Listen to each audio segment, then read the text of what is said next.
오픈 유어 아이즈는 1997년 영화고 2001년에 톰 크루즈 주연으로 리메이크가 돼가지고 헐리우드에서 나왔었던 영화예요. 그래서 2001년에 헐리우드 개봉작이죠. 이 영화엔 크게 두 여자가 나오는데 한 명은 페넬로페 크루즈, 그리고 한 명은 제가 그 배우 이름 모르겠는데 헐리우드에서 리메이크 됐을 때는 카메론 디아즈가 나와요. 저는 카메론 디아즈를 굉장히 좋아하는 배우였거든요. 그 되게 독특한 매력이 있잖아요. 근데 이 영화에서도 그렇고 바닐라 스카이랑 오픈 유어 아이즈 제가 둘 다 봤는데 바닐라 스카이는 조금 더 낭만적이고 그리고 주제가 사랑이에요. 그런데 오픈 유어 아이즈는 주제가 사랑이 아니야. 한 인간의 내면이고 나르시시스트의 어떤 환상 속에서 무너져가는 인생을 보여주는 그런 영화죠. 그러니까 한 명은 내가 새롭게 만나는 여자고 하나는 기존에 만나던 여자인데 이 두 여자에 대한 해석이 두 영화가 완전히 달라. 그 남자가 예를 들어서 바닐라 스카이는 어떤 새롭게 만난 여성에게 어떤 진정한 사랑을 느꼈고 그 사랑을 통해서 구원받는 내용이라면 오픈 유어 아이즈 같은 경우에는 그런 게 존재하지 않아요. 그냥 혼자만의 환상인데다가 오히려 그 전에 사람에 대한 죄책감과 그런 게 굉장히 크게 부각돼 있어. 그래서 영화의 주제가 달라져 버려요. 근데 이게 내용상으로는 똑같으니까 바닐라 스카이만 보신 분들도 재밌게 볼 수 있을 거예요. 아, 그리고 또 캐릭터 차이가 뭐가 있냐면 주인공 남자친구가 있거든요. 주인공 남자친구가 헐리우드판에서는 결과적으로는 훨씬 더 좋은 사람이야. 그러니까 이게 전체적으로 헐리우드판이 사람들이 다 좋고 착하고 약간 그런 느낌이야.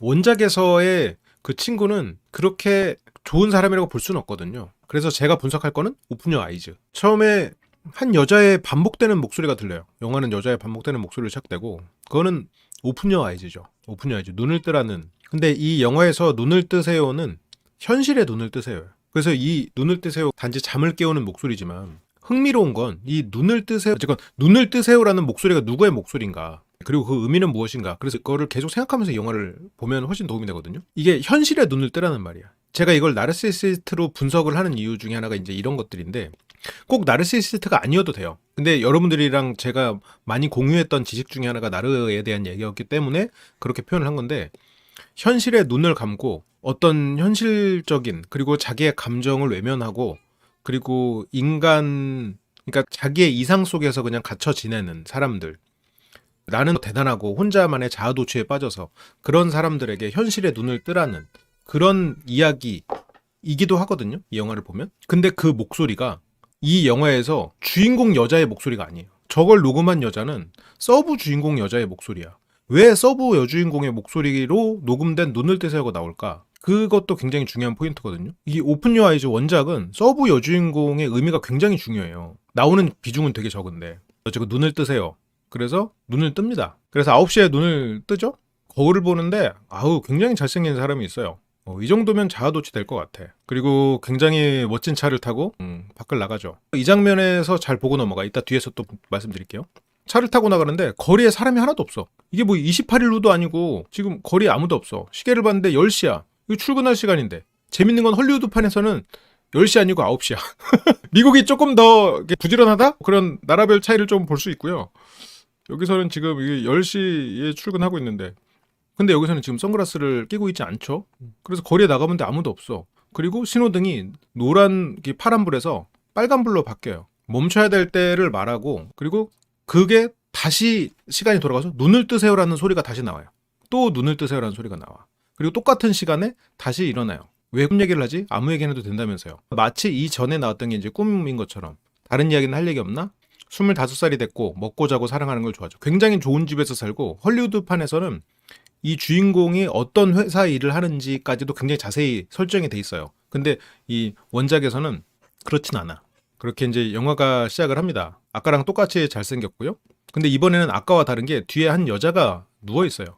그래서 그 여자가 이제 어디가? 밖에. 그러면서 이 여자한테 이제 알람에 음성 남기지 마. 오픈 유어 아이즈라는 말을 이 여자의 목소리예요. 이 여자가 별로 많이 안 나오는 누리아라는 여자인데 영화 속에서 비중이 그렇게 크진 않아요. 이 여자의 의미를 어떻게 해석하냐에 따라서 영화가 굉장히 달라져요. 그래서 이제 알람에 음성 남기지 마. 그래서 뭐 그냥 여기서 여자 앞에서는 그냥이라고 말했지만 내려와서는 짜증나니까 여자 안 들릴 때 와가지고 짜증나게. 지금 이 남자 주인공에게 누리아라는 여자는 말 그대로 그냥 그 성욕을 해소하는 그런 정도의 여자인 거야. 지금 원작이 주인공이 그 헐리우드판보다 훨씬 개새끼. 톰 크루즈 주연의 그 배우는 그래도 구제 가능한 면이 많았다면 여기서는 구제 불능에 가까운 그런 모습들을 많이 보여요. 짜증나니까 하면서 그 여자를 굉장히 귀찮아하는, 어젯밤은 함께 보냈지만 귀찮아하는 그런 모습이죠. 그리고 여기서는 이게 이제 나중에 이게 굉장히 큰 복선인데, 이 장면에서 무슨 복선이 있을까? 이 장면에서는 아까랑 똑같은 장면이잖아요. 똑같은데 여기서는 여자가 있고 선글라스를 꼈어. 그러면 여기서부터는 선글라스를 왜 꼈을까? 그게 영화를 보신 분들은 알아요. 영화를 여기서부터 선글라스를 낀 이유는 여기서부터가 해가 눈부셔서 그렇게 이제 차를 타고 쭉 가거든요. 그런데 이제는 거리에 이제 사람들도 있고, 아, 현실인 거지. 아까는 거리에 사람이 하나도 없는 약간 꿈 같은 시간이었잖아요. 근데 여기서는 사람이 많아. 다시 현실이 된 거예요. 아까가 현실이야. 여기가 눈을 감은 거고. 현실에 눈을 감았잖아. 선글라스 껴버렸잖아. 눈을 감은 상태야. 아까가 현실이야. 누리아가 없는 세상. 여기가 누리아가 존재하는 게 꿈이야. 지금 이 남자가 어떤 상태인지에 대해서까지는 말하지 않겠지만 눈은 떴지만 선글라스로 앞을 가린 거잖아. 그걸 암시하고 있거든요. 이런 암시가 조금씩 있어. 누리아가 전 애인이죠. 그렇게 이제 거리의 사람들을 보면서 붐비는 사람들. 여기서 보면은 어떤 이미지들이 굉장히 많이 떠오르냐면 가면, 연기, 그리고 영화 이런 내용들이 많아. 그래서 가보면 이제 영화를 찍고 있어. 현실이 아니라는 얘기지. 가식이라는 얘기. 영화를 찍고 있는. 그리고 이건 뭔지 모르겠어. 아이를 임신했으니 뭘 팔아달라는 그런 것 같아. 저런 게 한편으로는 이 남자 주인공 머릿속에 있는 하나의 후회. 나도 남들처럼 가정을 이루고 그렇게 살았으면 어땠을까라는 후회. 그리고 여기에서는 이제 마임을 하는 한 여성. 이 영화가 사랑에 대해서 굉장히 냉소적인 태도를 취하거든요. 바닐라 스카이는 사랑을 모든 것을 구원한다라고 사랑에 대해서 굉장히 큰 주제로 다루고 있지만 원작은 사랑에 대해서 굉장히 냉소적이에요. 여자 주인공이 저렇게 얼굴을 색칠하고 마임을 한다는 것 자체가 굉장히 그 인생은 연기다. 사랑은 곧 연기다. 누군가를 속이고 사랑하는 척하고, 아까 주인공도 애인한테 그냥 이라고 말했지만 내려와서는 짜증난다는 표현을 하고 그 사람 앞에서 다른 가면을 쓰고, 그런 것들. 사랑이 무슨 의미가 있어. 그냥 뭐 욕정을 푸는 거지. 라고 생각하는 잘못된 사고지만 그런 가면을 쓰고 있는 주인공의 모습들을 지금 계속 보여주고 있잖아요. 그리고 여기에서 지금 이 마임하는 여성도 굉장히 이제 오래 쳐다보면서 가요. 저게 어떻게 보면 거짓된 것을 보여주는 것. 거짓이라기보다는 사람들을 만나고 소통을 하면서 내가 아닌 다른 존재로서 만나고, 그리고 그런 연기를 통해서 누군가의 마음을 얻고, 그리고 그렇게 또 새로운 사람의 마음을 얻는, 지금 이 주인공의 설정은 그런 사람이야. 자아가 없고 나르인 상태. 한 여자를 만나도 한 번 자고 끝. 굉장히 부자이고 잘생겼고 말도 잘해서 그냥 한 번 자고 끝. 항상 이런 삶을 살고 있는 사람이란 말이에요. 차도 좋고. 그래서 이 마임을 하는 여성을 보면서 가고 있고, 그리고 이제 친구를 만나러 옵니다. 이 남자가 쓰는 가면은 그 내가 말하는 여러 가지 그 페르소나와는 다른 개념이야. 여기서 이 친구를 만났을 때 그 내용이 나오는데, 친구가 와가지고 차도 많으면서 이걸 끌고 와? 벌써 이제 차도 많으면서 부자인 걸 암시하고 있죠. 이걸 끌고 와? 저 차가 그러니까 좀 눈에 띄고 좋은 차인 거겠지? 그리고 저 말을 한 거는 이 친구가 이 남자 주인공에 대해서 굉장히 열등감을 가지고 있어. 남자들은 흔하게 갖지 않는 감정인데 약간 뭐랄까 상대를 주군으로 모시는 것 같은 그런 느낌도 있어. 여기서 선글라스 벗은 건 현실이라서가 아니라 그냥 그 처음에 나갈 때의 장면이고, 여기서부터는 이제 그 암시는 끝났고, 뭐 끝나고 동업자들 만나려고 빼 입고 나왔는데 또 소리나 지르려고 이제 함부로 하는, 그러니까 주변 사람 안한 무인인 사람인 걸 암시하고 있고, 그 여자랑 잤냐? 누구? 어제 전화할 때는 누리아를 얘기하는 거죠. 그러니까 그 여자랑 잤어라고 하는데 이미 이제 잤죠. 항상 말하던 그 애 누리아. 그러니까 이게 여기서 이제 누리아라는 캐릭터가 자세히 안 나오는데, 여기서 두 사람의 내용을 보면 해가 서쪽에서 뜨겠군. 이 남자 주인공은 누리아라는 사람을 만나기 전에는 사람을 여러 번 만나지 않아. 같은 여자랑 또 자다니. 그러니까 지금까지 사람을 만나면 한 번씩밖에 안 자고 그냥 헤어지는 그냥 그런 남봉꾼이야, 남자가. 근데 누리아라는 여자만큼은 여러 번 만났어. 그리고 누리아는 어쩌면 지금 이 남자 주인공을 진심으로 사랑하고 있는 걸지도 모르죠. 그래서 뭐 죽여주나 보지? 나쁘진 않아. 그러면서 어쨌건 이 남자 주인공은 개차반이에요. 나는 헐리우드판 다 좋았어요. 내가 좋아하는 배우들이고, 커트 러셀도 나오고 뭐 카메론 디아즈도 나오고 되게 좋았어. 색감도 좋고. 근데 이 누리아라는 캐릭터에 대한 해석이 너무 달라서 싫었어요. 남주가 진짜 사랑한다고 느꼈던 건 누리아라는 캐릭터야. 남주의 내면을 파괴해가고 남주가 성장하는 데 있어서 가장 큰 역할을 한 건 누리아라는 캐릭터입니다. 페넬로페 크루즈가 이뻐가지고 다들 현혹되는데, 그래서 나쁜 자식 대체 비결이 뭐냐? 그러니까 이 남자 주인공은 지금 비결? 딴청 피우지만. 지금 이쁜 여자는 이 남주가 다 만나고 이러니까 이쪽 친구는 열등감이 굉장히 크죠. 괜히 대답하기 그러니까 뭐 내가 좋아하는 타입이다 그러면서 뭐 다른 여자 이렇게 보고 그렇죠. 여기서 이제 못생긴 친구가 그래. 여자들은 다 이상형 물으면 지적이고 솔직하고 친절한 남자라고 하지만 결국 뭐 너 같은 놈은 만나잖아. 나 같은 놈은 뭐 만나겠냐? 친구는 뭐 부러운 새끼 이제 그렇게 생각이 느끼겠지. 그러니까 이제 이 잘생긴 주인공은 또 시작이냐? 이러고 있지.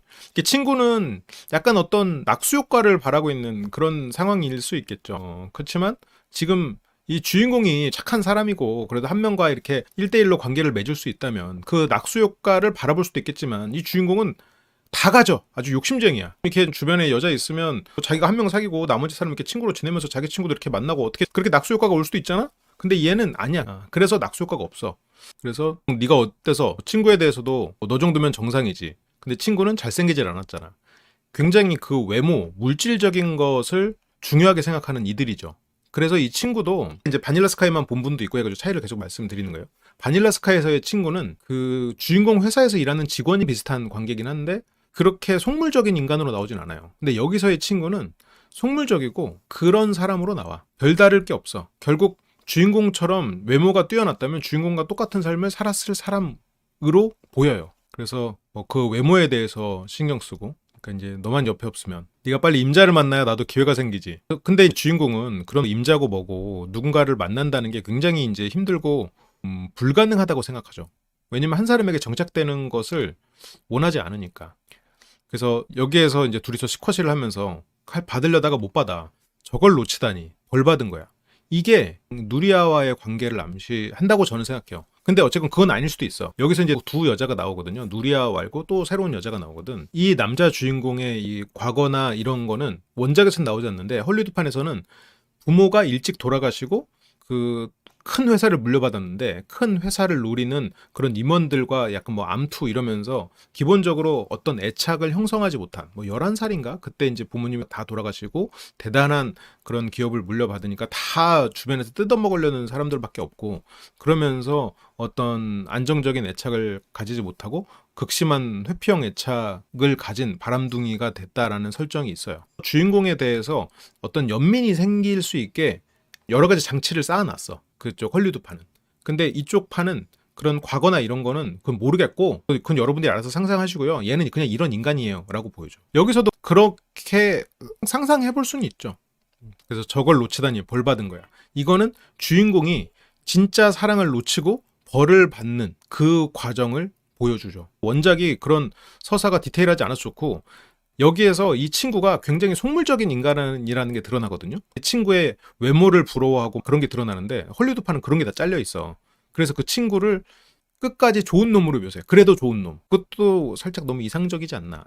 두 사람은 뭐 스쿼시를 하고 근데 장면이 전환돼서 어디 이렇게 감옥 취조실 같은 데서 가면을 쓴 남자가 쓰러져 있어요. 갑자기 장면이 확 바뀌어. 주인공이 이제 신을 안 믿는다. 이 일을 어떻게 설명하지? 네 얼굴, 너 얼굴 왜 그래?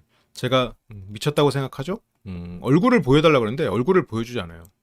자신을 괴물로 생각하나? 이게 한 사람의 내면으로 생각하면 그 나르의 특징 중에 하나는 나르들은 나이가 들수록 괴로워해요. 왜냐면 물질적인 것 그리고 외모 그런 것들을 굉장히 중요하게 생각하기 때문에 나이가 들수록 그런 거 감가생각 되잖아요.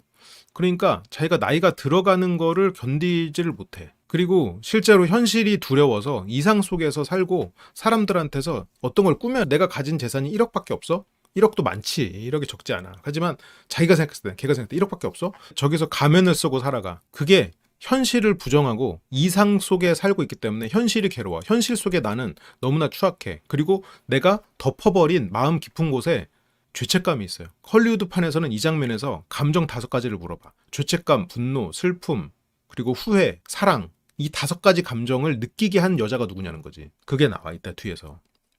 그래서 자기 얼굴은 손도 못 대게 하고 여기서 이제 간수가 너 이 새끼 맨날 구라나 치고 너 아주 그냥 짜증난다 라고 말하지만 여기 옆에 있는 그 정신과 변호사인가? 정신과 의사인가? 아무튼 그 사람이 되게 인자하고 엄청 편을 들어줘. 거의 아버지 같은 존재야. 근데 이런 거를 보면은 헐리우드판에서는 정확히 이 사람은 어려서 부모를 잃었다라고 딱 보여주는데 그게 없어도 여기서 어느 정도 암시가 돼. 아, 이 주인공이 꿈꾸는 멘토는 저런 아버지 같은 존재겠구나라는 걸 생각해 볼 수 있어. 그래서 여기서는 막 내버려둬요 막 하지만 당신 때문에 일이 안 돼요. 그러면서 이제 내보내. 나가 있어. 나를 믿어주지 않고 나에게 폭력적이었던 세상으로부터 나를 지켜주는 존재에 대한 갈망이 있어. 주인공은. 그러니까 여전히 성장하지 못했고 부모의 안전지대를 갈망하는, 누군가와 사랑을 하고 싶으면서도 그 사람을 믿지 못하고 자기는 계속 가면을 쓰고 마치 게임을 즐기듯 사람과의 관계를 만들어 나가는 존재란 말이에요. 그런 게 이제 이렇게도 보여지고 있죠.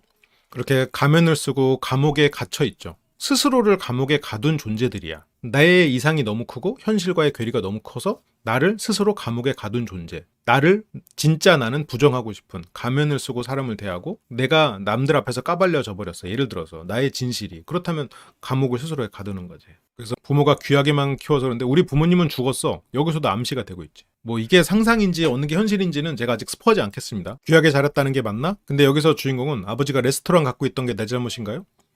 아버지가 여기서는 이제 레스토랑을 가진 부자 정도로만 나와요. 뭐 자세히는 안 나와. 부모님은 15년 전 사고로 돌아갔고 이 정도로 끝나. 자네도 부자겠군. 그런데 변호사를 안 써. 최고의 변호사 있어봤자 날 영원히 가두려는 속셈이다. 누구도 믿지 못하는 동업자들, 어릴 때부터 내 피를 빨아먹었던. 그러니까 어려서 아버지가 돌아가셨지. 여기서도 그러니까 10살 때 아버지가 돌아가신 거죠. 아까 25이라고 설정이 됐으니까. 그러면 10살 때 부모님이 돌아가시고 동업자들이 어릴 때부터 피를 빨아먹어서 주변이 다 적밖에 없는 세상. 그래서 누구도 믿지 못하고 인간의 어떤 감정에 대해서 굉장히 폄하하고 그러다 보니까 물질밖에 남잖아. 결국 나를 지켜주는 건 물질밖에 없다고 생각하고 살아가는. 그게 어떻게 보면 이 친구가 나르가 될 수밖에 없었던 이유일 수도 있겠지. 이제 놈들이 다 차지하고 날 따로 떼어놨어요. 그래서 여기 왜 왔나? 가면을 써서겠죠. 이것도 되게 중요해. 주인공은 내가 가면을 써서 괴롭다고 생각해. 내가 가면을 쓴다는 게 뭐예요? 사람들 앞에서 나의 본질을 드러내지 못해서 나는 괴롭고 스스로가 이렇게 감옥에 갇혀있다, 심리적으로 억압돼 있고 감옥에 갇혀있다고 생각하는데 여기서는 사람을 죽였다고 말하거든요. 그러니까 이 사람을 죽였다는 거는 네 인생의 후회와 네 인생의 죄책감이 너를 내면의 감옥에 가둔 거야. 네가 단지 남들 앞에서 다른 모습을 꾸며내기 위해서 그렇게 네가 지금 괴롭고 감옥에 있는 거 아니야 라고 얘기를 하고 있는 거거든요. 뒤에서 이제 장면들을 보시면 이 말들이 이제 쭉 퍼즐처럼 맞춰질 거예요. 그래서 주인공은 지금 누구를 죽였대. 누구를 죽인 거야? 근데 이제 기억이 안 난대. 근데 어쨌건 이 사람은 되게 돕고 싶어 해요. 2달 만에 이제 얘기를 하니까 아까 그 간수도 2달 동안 얘가 말을 안 하니까 그냥 빡칠 대로 빡친 거지. 2달 동안 싫으면 2달 동안 이렇게 인내하면서 기다려준 남자야. 그래서 바닥은 일어나 봐. 근데 바닥은 진짜 같아. 그러니까 진짜와 가짜. 어떤 사람을 만날 때 진실과 거짓. 그리고 환상과 현실, 그 상황에 대한 얘기가 계속 나오죠. 누군가를 우리가 만날 때, 우리가 누군가에게 구애를 할 때, 나는 솔로에 나와서 첫인상 뭐 발표를 하고 가서 데이트를 하고 그런 과정들이 그게 과연 진짜일까? 진짜인 감정에서 만들어내는 걸까? 아니면 그냥 그런 표현들을 하는 것이 요식이고 그런 표현을 잘하는 존재에게 우리는 미래를 생각하게 되는 건가? 마치 공작이 깃털을 뽐내면 인간의 입장에서 봤을 땐 아니 그 깃털 뽐내는 게 뭐길래 그러냐라고 생각되지만 그들은 굉장히 큰 의미가 있고 그게 마치 운명의 사랑처럼 생각하잖아요. 굉장히 어떻게 보면 웃긴 그냥 요식이기도 하잖아. 그냥 마임 같은 거잖아. 라고 볼 수도 있는 거지. 그러니까 그런 이게 어디까지가 현실이고 어디까지 거짓이냐. 그런 나르나 이런 애들도 주인공 입장에서 여자를 유혹하기 위해서 그런 요식을 하고 하룻밤 자고 그냥 떠나고 또 그런 요식 행위하고 하룻밤 자고 떠나고 그걸 얘는 반복해 오는 거야. 하여튼 뭐 5년 10년을 반복해 오니까 그 사랑이 도대체 있겠나? 그냥 가서 내가 똑같은 입 털면 이 사람도 그냥 나 좋다고 하고 내가 그렇게 파티 열고 또 부자인 거 뽐내면서 입 털면 뭐 자고 다 그런 여자지 뭐 이렇게 생각하는 거야. 내가 지금 말한 게 내가 그렇다는 게 아니라 세상의 사랑이 그렇다는 게 아니라 이 남자의 머릿속이 그렇다는 거예요. 그러니까 아까도 그 거리를 걸 때 영화 찍는 장면 그리고 길거리에서 마임을 하고 있는 여자 그리고 어쩌면 진짜 인생을 살기 위해서 아이를 키우고자 뭔가를 팔고 있는 사람들 그런 장면들이 이렇게 스틸 컷으로 척척척 지나갔지. 그러니까 그런 것들이 영화에서 말하고자 하는 게 담겨 있어. 그냥 단지 드라이브하면서 이것저것 보는 것 같은데 그게 이 사람의 심리 상태나 아니면 영화 전반에 걸친 내용들을 미리 보여주는 것들이거든요. 자기 자신이 거짓이니까 주변의 사람들도 다 거짓이라고 생각하지. 전부 다 너도 거짓이고 가운도 안 입었잖아. 근데 여기서 이제 친해지려고 안 입은 거라고. 그러니까 저 의사가 한편으로는 이 주인공이 생각하는 어떤 부모 같은 존재를 표현하고 있거든요. 그렇게 이제 이 의사와의 실갱이가 있었고 또 다시 현실로 돌아올게요. 아까 그 감옥 장면 그리고 또 다시 남봉꾼인 상태의 현실 가면을 벗은 상태로 또 보면 페넬로페 크루즈가 등장을 합니다. 아까 열등감이 심한 친구가 페넬로페 크루즈를 데리고 와요. 절친이니까 남들이 하는 인사는 생략하고 그렇게 와서 하는데 이 야수의 눈빛이 반짝이면서 크루즈를 보고 있죠. 그래서 도서관에서 만났고 이것도 약간 디테일한 차이인데 헐리우드판에서도 친구가 페넬로페 크루즈를 데리고 오거든요. 거기서는 오늘 오후에 만났다고 해요. 잠깐 오다가 그냥 친구처럼 만나서 데리고 온 여자고 여기서는 도서관에서 만났어 이러면 약간 썸 같아. 그러면서 이제 둘이 눈빛 교환도 하고 상당히 서로가 끌려 한다는 그런 뉘앙스가 있거든요. 그래서 남자 주인공이 덜개새끼로 나오는 거죠. 그런 면에서도. 그러면서 인사해 소피아. 이 여자가 이제 소피아. 그리고 이 주인공 이름이 세자르. 이렇게 이제 생일 축하를 합니다. 둘이 같이 샀다고 인사를 하는데 두 사람에게 감사해야겠군 하면서 여자만 보면서 얘기를 해야죠. 열등이는 알고 있죠. 수작이라는 거를. 그렇게 이제 한잔 하러 가고요. 지금 여기서 주인공 굉장히 넓은 집이죠. 굉장히 넓은 집에서 이렇게 거대한 파티를 하고 있어. 초인사야, 초인사.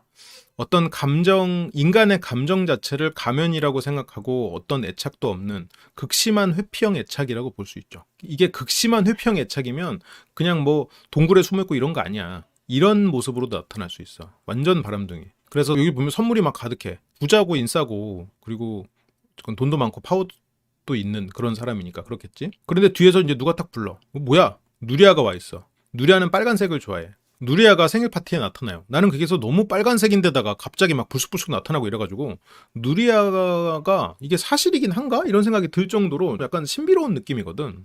근데 어쨌건 빨간색 누리아가 나타나고요.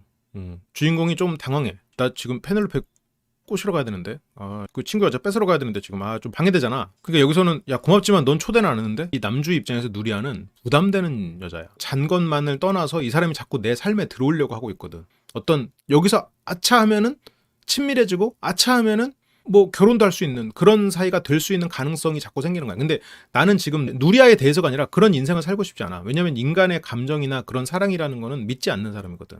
가까워지고 싶지 않아. 더 이상 내 인생에 들어오게 하고 싶지 않아. 나는 그냥 새로운 여자 만나서 그냥 하룻밤 자면 그만이란 말이에요. 근데 누리아는 남자 주인공의 그런 남봉꾼인 걸 알면서도 이미 마음이 갔어. 그래서 이 사람의 마음을 어떻게든 얻고 싶어. 근데 여기서는 이 영화가 굉장히 흥미로운 게 누리아의 캐릭터를 굉장히 많은 부분을 생략시켜놨어요. 심지어 누리아는 별로 등장을 안 해. 그래서 누리아가 얼마나 이게 큰 의미인지를 이해하기가 어렵기도 했던 것 같아요. 나도 선물을 가져왔어. 열어봐 하면서 크리스마스에는 빨간색 포장지로 선물을 많이 하니까 주인공은 차갑게 대하고요. 그래서 누리아는 어젯밤도 좋았잖아.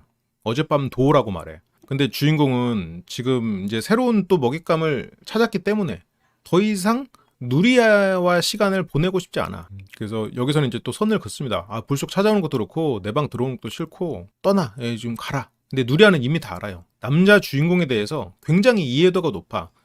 바람둥이 남봉꾼 그리고 한편으로는 불쌍한 인간이라는 것까지 알고 있을지도 몰라. 누구도 사랑할 수 없는 존재의 상태라는 거를 그리고 본인은 누구보다 사랑받고 싶고 정신과 의사가 곁에 있는 것처럼 그런 안전지대가 돼줄 수 있는 어른을 곁에 두고 싶고 그리고 자기 자신을 혐오하는 가면을 쓰고 자신을 숨겨야만 실제 본질을 숨겨야만 버틸 수 있는 모든 걸 다 가짜로 살고 있는 사람이어서 불쌍한 존재라는 걸 어쩌면 누리아는 알고 있을지도 몰라. 아니면 그냥 남자 주인공을 사랑하게 된 그냥 불쌍한 여자일 수도 있겠지. 그러니까 누리아는 지금 이 남자 주인공하고 여러 번 만난 사이로 설정돼 있어. 그래서 여자가 또 생겼지? 좀 전에 만난 갈색머리?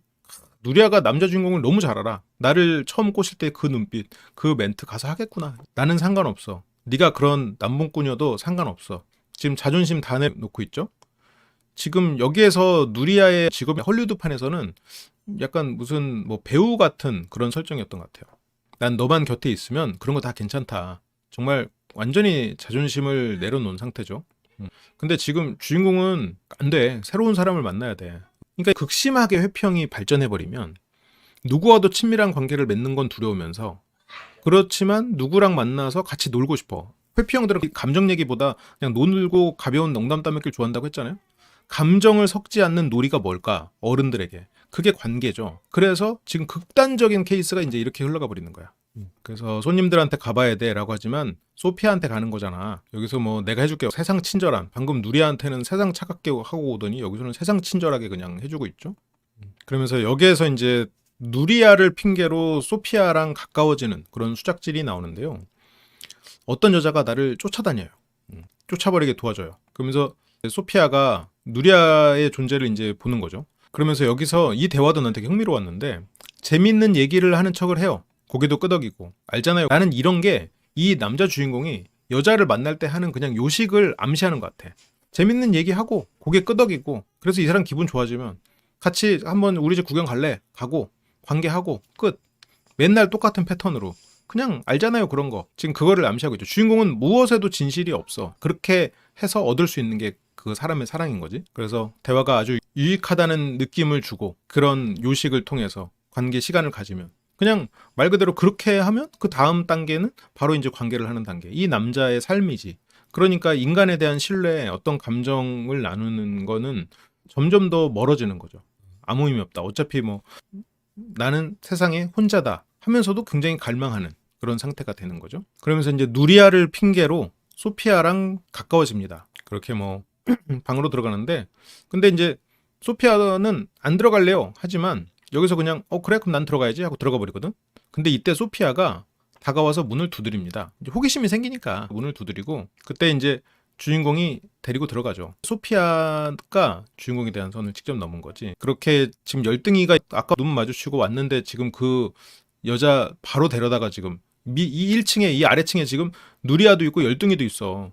이게 둘 다 지금 있는 상황에서 지금 소피아 데리고 들어와가지고 지금 여기서 이렇게 수작질을 하고 있으니 그러니까 이렇게 수작질까지 되기까지는 잘 때까지 계속 만나는데 예를 들어서 이 사람을 공략하기 위해서 일주일이 걸리잖아요. 나머지 6일은 이 사람이랑 공략하고 굉장히 쿨한 척 돌아서고 그 저녁에 다른 사람을 만나서 자고 뭐 이렇게 해서 일주일을 버티는 뭐 그런 패턴이지 않았을까 싶어요. 그게 내가 상상이 아니고 뒤에서 약간 암시되는 장면들이 있어. 그러니까 여기 소피아가 지금 나한테 수작 거는 거죠. 근데 여기서는 그 바닐라 스카이에서는 마치 두 사람이 진정한 사랑을 순간적으로 운명적으로 만난 진정한 사랑처럼 보이지만 여기에서는 소피아도 다를 거 없어요. 근데 뭐 그 여자도 만나야 되고 맞긴 맞다. 아까 뭔가 유익한 것 같은 그리고 재미있는 얘기하는 척만 해주면 잘생긴 외모, 넘치는 부에 현혹돼서 이 사람 방까지 오잖아. 주인공 입장에서도 세상에 사랑이 있다고 생각하겠어요? 이렇게 그냥 항상 하던 패턴만 보여줘도 그 사람의 마음과 몸을 얻을 수 있는데 물론 이 영화 속에서지만 그래서 그냥 싫다고 하세요. 근데 진드기라서 소용없어요. 누리아를 진드기라고 표현한단 말이야. 그리고 새로운 여자를 만나는 데 있어서 미친 여자다 이렇게 표현을 할 정도지 지금. 그러니까 소피아도 아유 그거 기분 나빠하겠네요. 그래서 둘이서 뭐 지그시 좀 한두 번 왔다 갔다 하고요. 열등이처럼 연극 공부해요. 여기서도 지금 연극이야. 연기를 해. 중간에서도 영화 찍는 장면 컷 나오고 마임하는 여자 연기. 근데 여기서 이따가 또 반전인데 마임하는 여자가 페넬로페 크루즈입니다. 그래서 연기를 하는 거, 그렇게 마임을 하는 거, 그게 창피하지 않냐? 저게 자신에 대한 얘기야. 세상에 진심으로 살아가지 않잖아, 이 주인공은. 말 그대로 재밌는 연기하고 재밌는 대화를 하는 연기만 하면 쾌락을 얻을 수 있잖아. 그렇게 연기하면서 살아가는 삶이 창피하지 않아요? 그래서 주인공은 가면을 쓰고 감옥에 스스로를 가두는 거예요. 저게 연기를 위해서 현실을 살아가는 사람이 있고 주인공은 현실을 살아가는 것 같지만 뭔가 일을 열심히 하고 그러지만 연기잖아 자기는. 그치. 뭐가 창피해요?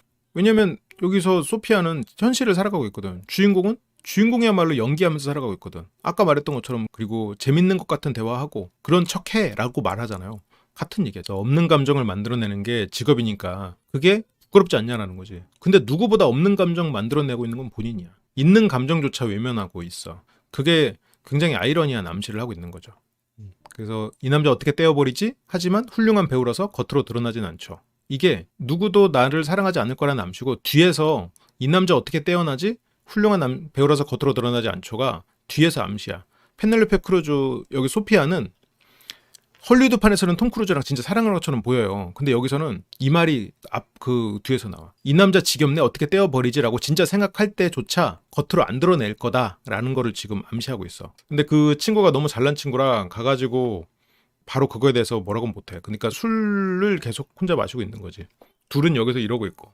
참다 이제 술 진탕 돼가지고 열등이가 이제 문 열고 들어왔어요. 그러니까 여기서 소피아가 그 절대 어떤 순수하고 사랑 가득한 여인이 아니에요. 헐리우드판에서는 그렇게 나와. 그래서 웬 사이코 때문에 소피아하고 피해 있는 거야. 이게 진짜 자존심 다 버리고 지 좋다고 생일 축하를 해로 온, 그리고 당장 오늘 아침까지 같이 있었던 여자한테 진드기니 사이코니 이러고 있으면서 친구 여자랑 여기 앉아가지고 시시덕거리고 있는 게 얘가 정상이냐는 거지. 바닐라 스카이만 보신 분은 이 정도는 아니었는데 약간 그 묘하게 뉘앙스가 다르거든. 속이 안 좋아, 갈게. 어떤 말도 못해. 이제 시작인데? 야, 너나 시작이겠지. 친구는 끝났어. 지금 친구는 올인했단 말이야. 올인했는데 지금 너한테나 시작이겠지. 소피아와 시작을 해야 되니까. 근데 주인공 이 새끼가 넌 특별 손님이야 이러면서 그러고 있으니까 여기 친구는 빡치지. 자기가 데려온 여자랑 지금 방에서 저러고 있는데 왜 내가 데려온 여자한테 야, 너 진짜 해도 너무하는 거 아니냐? 근데 여기서 주인공은 진짜 뻔뻔해. 나 찝쩍된 거 아니야. 말도 안 되죠. 근데 오히려 야, 너 취했구나 하면서 취한 걸로 몰아가. 이게 나라들 특징입니다. 자기한테 유리하게 상황을 해석하고 진실을 얘기하지 않아. 나만 나쁜 놈, 이상한 놈 돼. 확실하게 딱 집어서 얘기하지 않으면. 그래서 나는 소피아 엄청 좋아해. 내 이상형이야. 하지만 우리 우정 방해한다면 필요 없어. 저게 열등이가 주인공을 진짜 우정을 생각해서 난 저렇다고 생각하지 않아요. 주인공에게도 얻을 게 있으니까 그랬다고 생각해. 그러면서 그냥 갑니다. 넌 여기 있으라고 하면서 이제 여주인공을 두고 가거든요. 소피아가 일찍 일어나야 돼서 간다고 하는데 여기서 주인공이 데려다 줄게 그래요. 본인 생일 파티에 지금 사람들 이렇게 가득한데 이거 비우고 온다고? 하면서 이제 열등이는 더 놀다가 데려다 준다잖아 하면서 갑니다. 왜 저러고 있다. 소피아가 보통 연기자가 아니에요. 취했다고 하고. 이 주변 사람들 이게 다 나쁜 놈 이상한 놈 만들고 있잖아 지금. 누리아는 진드기, 열등인 취객. 우리 때문인가 이러고 있네. 그리고 두 사람은 술을 마시면서 보고 있는 누리아를 또 발견하죠. 여기서 누리아라는 캐릭터가 초반에 되게 신비롭게 나오거든요. 근데 이 상황에서 누리아가 실제 인간이라면 저 상황에서 얼마나 고통스러울까? 나도 어디 가서 대우받는 얼굴인데 지금 이 남자를 사랑하게 돼서 이 남자랑 여러 번 관계도 하고 이 사람 마음을 얻기 위해서 진짜 다 포기하고 네가 다른 여자 만나도 돼. 그래도 내 마음만 받아줘. 이러면서 여기에서 이 사람 생일을 축하러 와줬는데 거기서 또 다른 여자 사귀면서 나를 스토커 취급을 해. 그러면 누리아 입장에서는 멘탈이 깨질 수밖에 없겠지. 근데 주인공 입장에서 그런 게 이해가 되겠어? 주인공은 다른 사람의 감정을 몰라요. 그냥 요식 행위로 생각해. 다른 사람과 관계에서 요식으로 대화를 나누고 관계하면 끝. 누리아는 엄청 비참하고 슬펐을 거야. 소피아는 기분이 나쁜가 봐요. 근데 뭐 소피아는 뭐 스토커로 알았으니까 저렇게 표현을 할 수도 있겠지만 그렇게 이제 차로 데려다주고 누리아가 포기할 때까지만 집에 들어가 있겠다고. 이렇게 이제 누리아를 이용해서 어떻게 보면 나를 진짜 사랑하는 여자를 이용해서 또 새로운 쾌락을 달성하기 위해서 쓰고 있지. 그렇게 소피아의 집에 바로 갑니다. 물론 명분이 있지만 이 사람을 집안에 들여? 소피아도 이거 그냥 이래놓고 저기서 이제 뭔 일 일어나면 그럴 줄 몰랐다는. 그래서 특별하진 않지만 저렴하죠. 물질적인 얘기. 뭔가 이 사람에 비해서 내가 부족한 집이라는 거를 말하고 있죠. 그러면서 이제 광대 인형들이 있었어. 근데 이제 걔네들은 마임 연기자다. 소피아가 마임 연기자예요. 소피아에게도 진실은 없어. 소피아가 주인공을 진실로 사랑했다고 생각하지 않아. 그게 바닐라 스카이와 결정적으로 차이가 나는 부분이야. 주인공은 세상의 모든 여자를 여배우라고 생각해요. 인간 자체를 여배우라고 생각해. 사람을 못 믿어. 왜냐면 10살부터 만났던 주변의 모든 인간들은 다 내 돈 뜯어가려고 했던 인간밖에 없고 여자들은 자기가 그 아까 말했던 그 요식, 그 처음에 소피아를 만나서 했던 그런 말들, 재밌는 척 해줘, 의미 있는 척 해. 그 말이 말 그대로 그렇게만 하면은 관계가 되니까 누구를 믿겠어. 이렇게 되는 거지. 그래서 레스토랑 주인 말씀. 여기서는 여주인공이 농담으로 나는 무기상이라고 그래. 그리고 여기에서 소피아의 여러 가지 사진들을 이렇게 쭉 보는데 이 사진들이 또 나중에 좀 의미가 있어요. 저기에서 이 주인공은 사랑을 느꼈대. 그래서 여긴 편안하고 따뜻하고 그런 느낌을 받았대요. 근데 여기에 이거를 바닐라 스카이로 해석을 하면 주인공이 처음으로 느낀 어떤 안정감, 편안함, 그런 사랑의 감정을 느끼면서 어떤 사랑을 깨닫는 과정으로 해석할 수도 있어요. 그러면 이제 서로 단점을 보일 수 있고 뭐 그러면서 이제 어쨌건 서로 그림을 그리는 장면이 나오거든요. 이게 소피아가 남자 주인공에게 그려준 그림입니다. 멋진 자동차, 돈, 그리고 거기에 있는 멋진 남자. 그냥 말 그대로 소피아는 남자 주인공의 그런 걸 보고 있지. 돈과 자동차가 없으면 평범한 인간. 근데 여기서 이 남자 주인공은 그림을 되게 잘 그려. 수작질을 위한 모든 것이 최적화되어 있는 인간이 아닌가. 이거 진짜 그림 이쁘다. 얼마에 팔게? 가격은 키스로 하지. 이런 수작질이 진짜 이 25살의 애가 지금 얼마나 많은 훈련을 해와서 거의 이제 고백. 근데 이제 소피아는 선을 넘는 일은 안 하는 게 좋아. 근데 여기서 주인공이 얘기 안 하면 되지. 걔도 나처럼 할걸? 사람들은 다 그래. 사람들은 남들을 기만하고도 결국 다 남들 기만하는 거야. 그게 주인공의 사고방식이지. 사람은 믿을 수 없는 존재라는 거. 이제 우정은 중요하지 않나 보네? 중요하니까 얘기를 안 하는 거야. 그러면서 여기서 또 중요한 장면이 나와요. 이 둘이 이제 TV를 보고 있는데 사람들은 평균 수명 하면서 로마인 평균 수명이 25년이었어?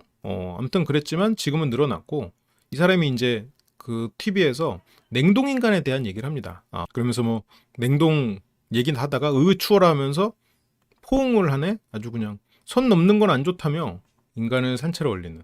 여기서는 뭐 산사태는 없을 겁니다. 집안이 아주 단단하거든요. 하지만 무너지죠. 굉장히 단단해 보이었던 주인공의 삶이 무너지기 시작하는 걸 암시하고 있죠. 소피아랑 방금 포옹을 하고 그러면서 내 전화번호 적어줄게. 그 결정적인 순간을 위해서 인내하는 진정한 바람둥이의 자세죠. 가려고 가는 거를 또 아쉬워해. 소피아가 절대 순수하고 그런 사랑하게 되는 그런 사람이죠. 지금 소피아는 인생 역전을 꿈꾸는 그리고 물질적인 사람이긴 해. 그런 열등이와 우정을 알면서도 열등이와 자기가 시작된 그 사람이 나를 좋아하는 걸 알면서도 그 선을 넘고 있거든. 그래서 전화하지 말라니까 진짜 안 할게 하면서 이제 가버린단 말이죠. 그러니까 아쉬워서 또 당겨. 아까 밀당이잖아. 누가 전화한대? 가니까 세자를 불러. 주인공. 일로 와. 비밀 얘기해줄게. 소피아가 불러가지고 다가가서 키스를 합니다. 이것도 바닐라 스카이랑 되게 다른 장면이야. 바닐라 스카이에서도 이리 와 하거든요. 그때 주인공이 이렇게 오니까 이렇게 머뭇거리다가 어쨌든 거기서 키스는 해. 근데 그때 소피아가 뭐라고 하냐면 이마에만 뽀뽀하려고 했던 건데 라고 해. 소피아의 캐릭터가 조금 덜 속물적이고 이런 어떤 친구를 뺏는 이 과정이 좀 덜 적극적이었지. 그래서 바닐라 스카이가 전체적으로 사람들을 조금 더 착하게 그려놓긴 했어. 그래서 주인공이 소피아의 집에서 나와가지고 다 됐다. 거의 됐다. 근데 여기에서 저 뒤에 지금 빨간색 자동차 보이죠? 빨간색은 뭐야? 누리아의 색이죠? 자기 차로 가서 차를 타는데 뒤에서 불을 켜고 그 빨간 차가 다가와. 누리아죠. 누리아가 소피아 집 앞에서 차가 주차돼 있었다는 건 뭘 얘기하겠어요. 어젯밤에 소피아랑 나가는 것도 다 봤고 소피아랑 집에 들어가는 것도 다 봤고 밤새 소피아 집 밖에서 기다렸다는 얘기겠지. 이게 차도 빨간색, 옷도 빨간색 이러니까 누리아가 이게 귀신인가? 이게 지금 환상인가? 이런 생각이 들어서 이 누리아의 감정에 잘 몰입하기가 힘들어. 그래서 날 미행했냐? 근데 이제 물론 아니지라고 하지만 맞죠? 새빨간 거짓말이죠? 그냥 너를 만날 것 같았어. 그러면서 뭐 갈색머리는 어땠어? 얼굴을 보니 자진 않았군. 그런 것까지도 아는 누리아죠. 아직 시간도 많고 내일 또 만날 거지? 내일도 저 여자 만날 거지? 파티에서 한 건 했는데 자식이 안 새서 김샜어. 그러니까 주인공은 여기서도 누리아가 굉장히 문란한 사람인 것처럼 보여요. 그냥 섹스만 밝히는 그런 여자처럼 보이거든요. 근데 누리아는 그렇게 보일 뿐 그런 여자는 아니었을 거라고 전 생각해요. 그치? 앉았다는 게 어쩌면 더 위험 신호일 수도 있지. 이 사람을 나보다 소중히 여기네? 어쩌면 누리아의 질투는 앉았기 때문에 더 극단으로 치닫고 있을 수도 있겠죠. 여기서는 누리아가 그냥 센 척하는 거지. 왜냐면 파티에서 나왔을 때 바로 쫓아오지 않았으면 소피아의 집을 어떻게 알아. 그래서 그애 만날 때까지 꽁 대신 닭은 어때? 나 그렇게 그냥 달코 다른 여자니까 그냥 저 여자 소피아랑 잘 될 때까지 그냥 나랑 뭐 그런 관계는 어때? 라고 그냥 하는 거지. 근데 오늘은 네 생일이니까 겁나 하면서 도발을 해요. 근데 이제 주인공이 겁나냐는 말에 뭐 그런 거 아니고 뭐 그래 차를 타고 같이 가자. 그렇게 두 사람은 드라이브를 시작합니다. 그리고 여기서는 이게 약을 하는데 누리아가 저런 것들이 좀 심신미약 상태가 되는데 영향을 미쳤던 것도 있겠죠. 주인공은 안 하고 이제는 순결하신 몸이다. 누리아도 스스로를 되게 혐오하는 사람이었겠죠. 겉모습은 굉장히 아름답지만 스스로 자신 없고 혐오하는, 현실에 적응하지 못하는. 그래서 이 남자 주인공에게 동병상련을 가지고 있었고 그 사람을 이해할 수 있는 건 나밖에 없다고 생각했는데 이 사람이 나와는 좀 다른 것 같은 순수해 보이는 그런 사람과 잠도 안 자고 나오고 마치 자기와 똑같은 나만이 자기를 이해할 수 있는데 나와 다른 고결한 사람을 만나는 것 같으니까 자기가 스스로가 더 혐오스럽겠지. 어쩌면 결핍이 잘 맞물려서 이 주인공을 더 사랑하게 된 사람일지도 모르죠. 근데 이걸 사랑이라고 표현할 수 있을지는 모르겠어. 그래서 여기서 남주는 그런 건 필요 없대. 그러니까 더 좌절에 빠지겠지, 누리아는. 그러면서 그거 자주 하면 안 좋아. 근데 누리아는 이제 그걸 털어넣습니다. 약을 털어넣고요. 주인공은 뭐 네 맘대로 하라고 하고. 그러면서 물어봐요. 자기는 어떨 때 행복해? 행복이 없어, 이 남자는. 행복하지 않아. 근데 누리아가 말해. 나는 너랑 있으면 행복해. 되게 슬프지 않아? 난 이 장면이 나중에 돌이켜보니까 되게 슬픈 포인트더라고요.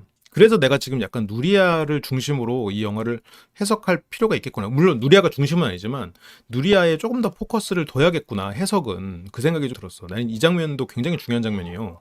이 남자의 삶이 바뀌는 포인트가 이 장면이거든요. 물론 아까 소피아랑 만나는 것도 굉장히 큰 터닝 포인트지만 이게 굉장히 큰 터닝 포인트인데 누리아는 주인공이랑 있으면 행복하대. 누리아는 지금까지 한 번도 행복했던 적이 없는 사람이야. 남자 주인공처럼. 근데 누리아는 남자 주인공을 만나면서 나랑 똑같은 결핍, 비슷한 결핍을 가진 사람을 만나서 이제 정착하고 싶어. 근데 이 남자는 나를 진드기 취급해. 밤새 이 남자를 기다렸어. 그 얘기를 회피해버리고 마음에 콩밭에가 있지? 소피한테가 있다는 거지. 근데 이제 한 가지 모르는 게 있어. 너는 날 전혀 몰라. 자기는 날 전혀 몰라. 이 말이 뭐야? 너는 내가 방금 딴 남자랑 잘 뻔했다 왔다 하는 말을 그대로 믿지? 너는 내가 그냥 그렇게 쿨한 여자인 줄 알지? 내 이름하고 내가 좋은 잠자리 상대라는 거 빼고는 넌 날 몰라. 그게 내가 널 얼마나 사랑하는지 너는 날 몰라라는 뜻이죠. 근데 여기서 남자 주인공 그거면 충분하지 않냐? 내 주소 전화번호도 모르잖아.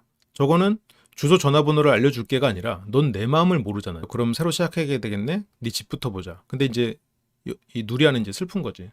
그러면서 여기서 그리 멀지 않아. 그러면서 집에 가자라는 말에 집이 어딘 줄 알아요? 그러면서 이제 신을 믿어? 악셀 밟아버려. 사고를 내버려. 그래서 자동차가 뒤집어지는 사고가 납니다. 그렇게 누리아는 같이 죽자를 결심했었어. 그래서 약을 털어놓고 지금 그러니까 내 인생을 끝낼 정도로 실은 이 사람을 사랑했던 사람이었어. 실은. 나는 너랑 있을 때 행복하고 이 행복이 끝나느니 그냥 이 삶을 포기할 정도로 너는 나에게 컸다라는 걸 얘기했지. 그렇게 장면은 또 전환이 돼요. 그러니까 이게 왜 주인공 삶의 큰 터닝 포인트냐면 이렇게 되면서 주인공이 좀 망가지기 시작하거든요. 물론 이건 집착일 수 있지. 근데 그렇기 때문에 이 남주든 여주든 굉장히 결핍이 심하고 왜곡된 사람들이죠. 그렇게 이제 장면이 전환되면서 공원에서 아이들이 뛰놀고 있어요. 어른들이 뭐 도론도론 얘기를 하고 있고 이게 어쩌면 평범한 삶이잖아. 주인공은 저런 평범한 삶을 꿈꾸면서도 그런 생각을 스스로 하지 않기 위해서 외면하고 있었던 삶이지. 외면하고 있었지. 선글라스를 낀 장면은 뭐? 꿈이야. 이건 현실이 아니야. 이 장면은 현실이 아님을 암시하고 있어요. 거기에서 소피아를 만나. 그러니까 아까 사고가 나고 혼수 상태인 상태에서 꾸는 꿈이야. 그러면 제가 아까 말했던 이거는 뭐 스포는 이제부터는 스포가 아니니까 주인공에게 헐리우드판에서 물어봤을 때 말했던 5가지 감정 복수심, 죄책감, 후회, 슬픔, 사랑 이런 5가지 감정이 있는 상대는 누구야? 누리아예요. 내가 누리아를 죽인 거야 라는 생각이야. 물론 누리아에 대해서 원망과 후회도 있지. 제가 내 인생을 망쳤어라는 생각도 있지. 그러면서도 죄책감도 존재해. 소피아에게 죄책감은 없잖아요. 소피아에게 가질 죄책감이 뭐가 있어? 소피아 집에서 나와서 누리아 차에 탄 것에 대한 죄책감? 누리아야. 누리아에 대한 죄책감이야. 그 사람 마음을 끝까지 외면했고 그리고 어쩌면 이게 둘 다 굉장히 결핍이 심하고 왜곡된 태도지만 그래도 그 사람의 마음이 깊었구나라는 걸 이해하는 말 그대로 나르식 사랑일 수도 있겠죠. 그래서 여기서 어쨌건 공원에서 소피아를 만납니다. 이 선글라스의 의미를 잘 모르면 지금 선글라스는 얘가 꿈꾸는 거거든요. 그게 꿈이거든. 그래서 뭐 집엔 잘 갔어? 근데 악몽을 꿨어. 이 악몽이 현실이죠. 현실 같은 악몽. 꿈속에서 행복해. 그래서 오픈 유 아이즈의 목소리가 누리아의 목소리인 거예요. 그래서 소피아의 목소리가 아니야. 아까 처음에 말했잖아요. 누리아가 그걸 녹음하고 간다고 했잖아. 누리아의 목소리잖아. 오픈 유 아이즈가. 그래서 그런 거야. 현실의 고통에 마주해. 네 안에 죄책감에 마주해. 라는 목소리가 누리아의 목소리인 거야. 그래서 소피아의 목소리가 아니라. 근데 이런 게 헐리우드판을 보면은 잘 안 드러나. 근데 악몽을 꿨어. 그래. 네 집 앞에서 차로 가는데 그년이 쫓아온 거야. 여기서도 지금 그 사람의 감정에 대한 이해 없고 죄책감 전혀 없는 상태지. 환상 속에서 살고 있지 아직. 자기 죄책감에 마주하지 못하고 자기가 가진 두려움에 마주하지 못하고 그것을 직면하지 않으면 계속 환상 속에서 살아갈 수밖에 없다라는 걸 영화는 얘기하고 있어요. 그래서 마지막에 그 바닐라 스카이가 너의 두려움에 맞서라 라는 주제인 거야. 너의 두려움에 맞서야 너는 성장할 수 있다라는 걸 얘기해요. 바닐라 스카이가 이제 결국 마지막에 나오는 뭐 그런 거죠. 그래서 나를 태워주겠다고 떼를 써서 거절 못했지. 그래서 차를 탔는데 교통사고로 같이 죽는 꿈이었어. 더 끔찍한 건 얼굴이 망가졌다는 거야. 그러니까 이게 자기의 외모가 중요하고 자기가 가진 물질적인 거 그런 것들을 소중히 여기는 너무 그런 게 드러나죠. 잘생긴 외모, 돈, 멋진 차 이런 게 전부인 사람. 오페라의 유령처럼. 근데 꿈에서 깰 수가 없었어. 왜 깰 수가 없겠어요? 그게 꿈이 아니니까. 이게 꿈이니까. 난 괴물이 돼 있었어. 본인이 물질적인 거를 쫓고 어떤 감정을 외면하면서 살아가면 살아갈수록 스스로 내면의 죄책감과 자기 비하가 계속 자리에 자라나겠죠. 그러니까 이제 괴물 맞잖아. 나도 괴물인 걸. 그래, 소피아도 같은 존재라니까. 이게 이쁘고 어떤 행동이 제대로 안 나와서 그렇지 소피아도 도찐 개찐이에요. 헐리우드 편에서 아니야. 좀 아니고 오픈 유어 아이즈에서는 도찐 개찐이야. 그게 이제 마임 연기자라는 설정이고, 그러니까 내용이나 사건이나 이런 게 똑같은데 이런 게 되게 달라. 그래서 내가 주제가 다르다는 거야, 영화가. 근데 둘 다 재밌었어요. 그래서 뭐 나도 괴물이야. 어떤 감정을 외면하고 물질적인 것만 쫓는 존재들에 대한 상징이죠. 인간에 대한 감정에 대한 이해가 없는 사람들. 결핍에 시달리면서 두려움을 마주하지 못하고 자기를 드러내지 못하는, 그래서 속에서 골마가는 존재들에 대한 얘기죠.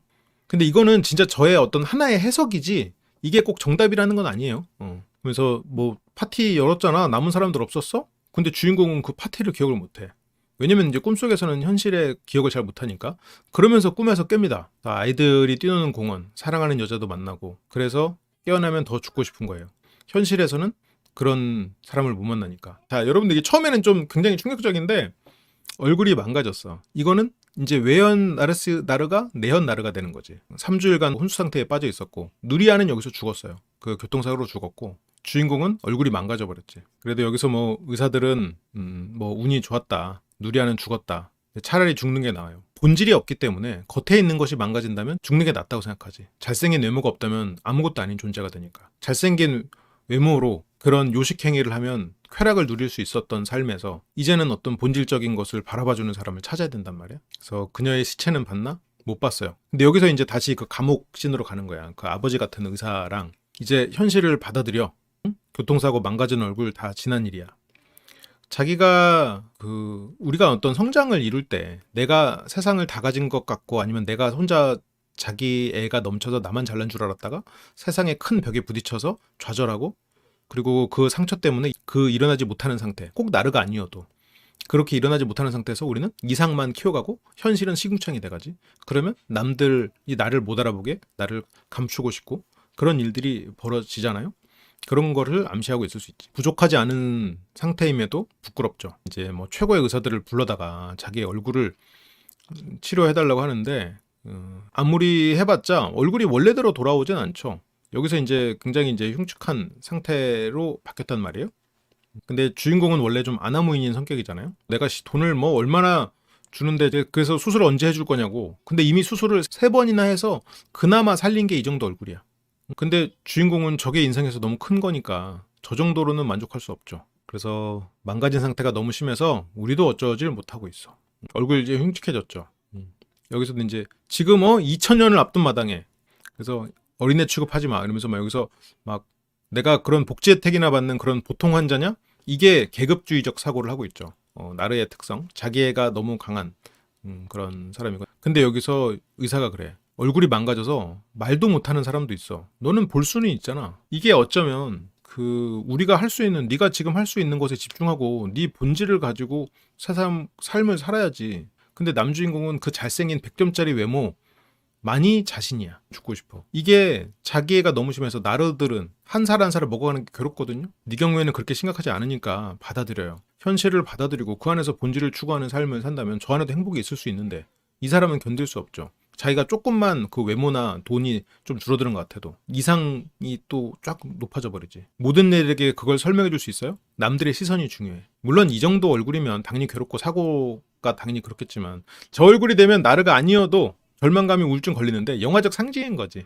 그러니까 그만큼 어떤 자신의 외모나 아니면 자신이 가진 물질적인 것을 잃었을 때 내가 지금 현재 가진 것 아니면 어떤 본질적인 것을 바라보지 못하고 그냥 스스로를 불행하다고 생각해버리는 것들을 상징하는 거지. 특수 가면이요. 이 가면을 쓰면 뭐 이렇게 피부 재생 효과도 있고 그렇다면서 기능성 가면이라고 하는데 수술해달라고 했더니 지금 가면을 만들어 와? 그러니까 이게 진짜 말도 안 되지. 현재로서는 유일한 방법이라고. 가면 쓰고 다니라고. 의사들이 우린 기적을 만들 수 없어. 하지만 결국 기적을 이뤘다. 그러면서 여기서 이제 다시 감옥신인데요. 그 의사한테 그 종이와 펜을 달라. 근데 이것도 생각해보면 주인공의 꿈은 화가가 아니었을까? 지금 아버지 같은 존재에게 다시 그림 그릴 수 있는 도구를 갖다 줘 라고 말하는 게 그 10살에 부모에게 받았던 선물이지 않았나 싶은 그냥 그런 상상을 해보았다. 뭐 그렇죠. 네, 가방에 있던 노트와 펜을 두고 갑니다. 그리고 다시 이제 남주는 감옥에 혼자 갇히고요. 그러면서 이제 그림을 그리다가 지우고 그리다가 지우고 이거를 이제 반복을 해요. 근데 그러면서 그 그림 속에 마임을 하던 여자, 그게 소피아예요. 소피아는 마임을 하고 있었고 길거리에서 마임하고 있는 소피아를 차를 타고 남주가 보고 있어. 그렇게 소피아는 이제 공원에서 이 벤치에서 이제 마임을 하고 있는 거죠. 가면 일종의 저가 얼굴에 이제 하얀 칠을 했으니까 저게 일종의 가면이지. 저건 소피아의 가면. 가면을 쓰고 사람들 앞에서 연기를 하면서 살아가고 있죠. 주인공은 이제 그런 소피아를 만나러 옵니다. 그리고 소피아에게 이제 돈을 주고요. 소피아는 연기를 하면서 멈춰 있고 그러다가 비가 내려. 비가 내리면서 소피아의 이제 가면이 오히려 이제 벗겨지는 순간인데 근데 자기 앞에 있던 그런 그 사람이 아마 주인공인지를 몰랐었을 거예요. 그래서 나 많이 변했지? 넌 그대로인데. 그러면서 소피아가 반쯤 지워진 화장을 한 상태로 밝게 웃어요. 잘 지냈냐고? 연기를 하고 있군. 무슨 연기? 잘 지냈냐는데 대답도 안 해? 이렇게 살아있잖아. 난 지쳤어. 네 전화를 기다리느라 너무 지쳤다고. 지금 뭐 그렇게 사고도 나고 그랬는데 뭐 연락할 이유가 있나? 그날 하루 잠깐 전화번호 받은 게 단데? 이게 좀 더 현실적인 설정이거든요. 지금 스스로가 열등감에 가득 차고 자기 삶에 아무도 없으니까 과거의 어떤 존재에게 집착하게 되지. 그래서 여기서 이제 소피아는 바빴어. 전화하면 네가 불편할 것 같았어. 네 자신이 불편할까 봐 그랬겠지. 지금처럼 내 얼굴 볼 용기가 안 날까 봐. 시선을 마주치지 못하고 있죠.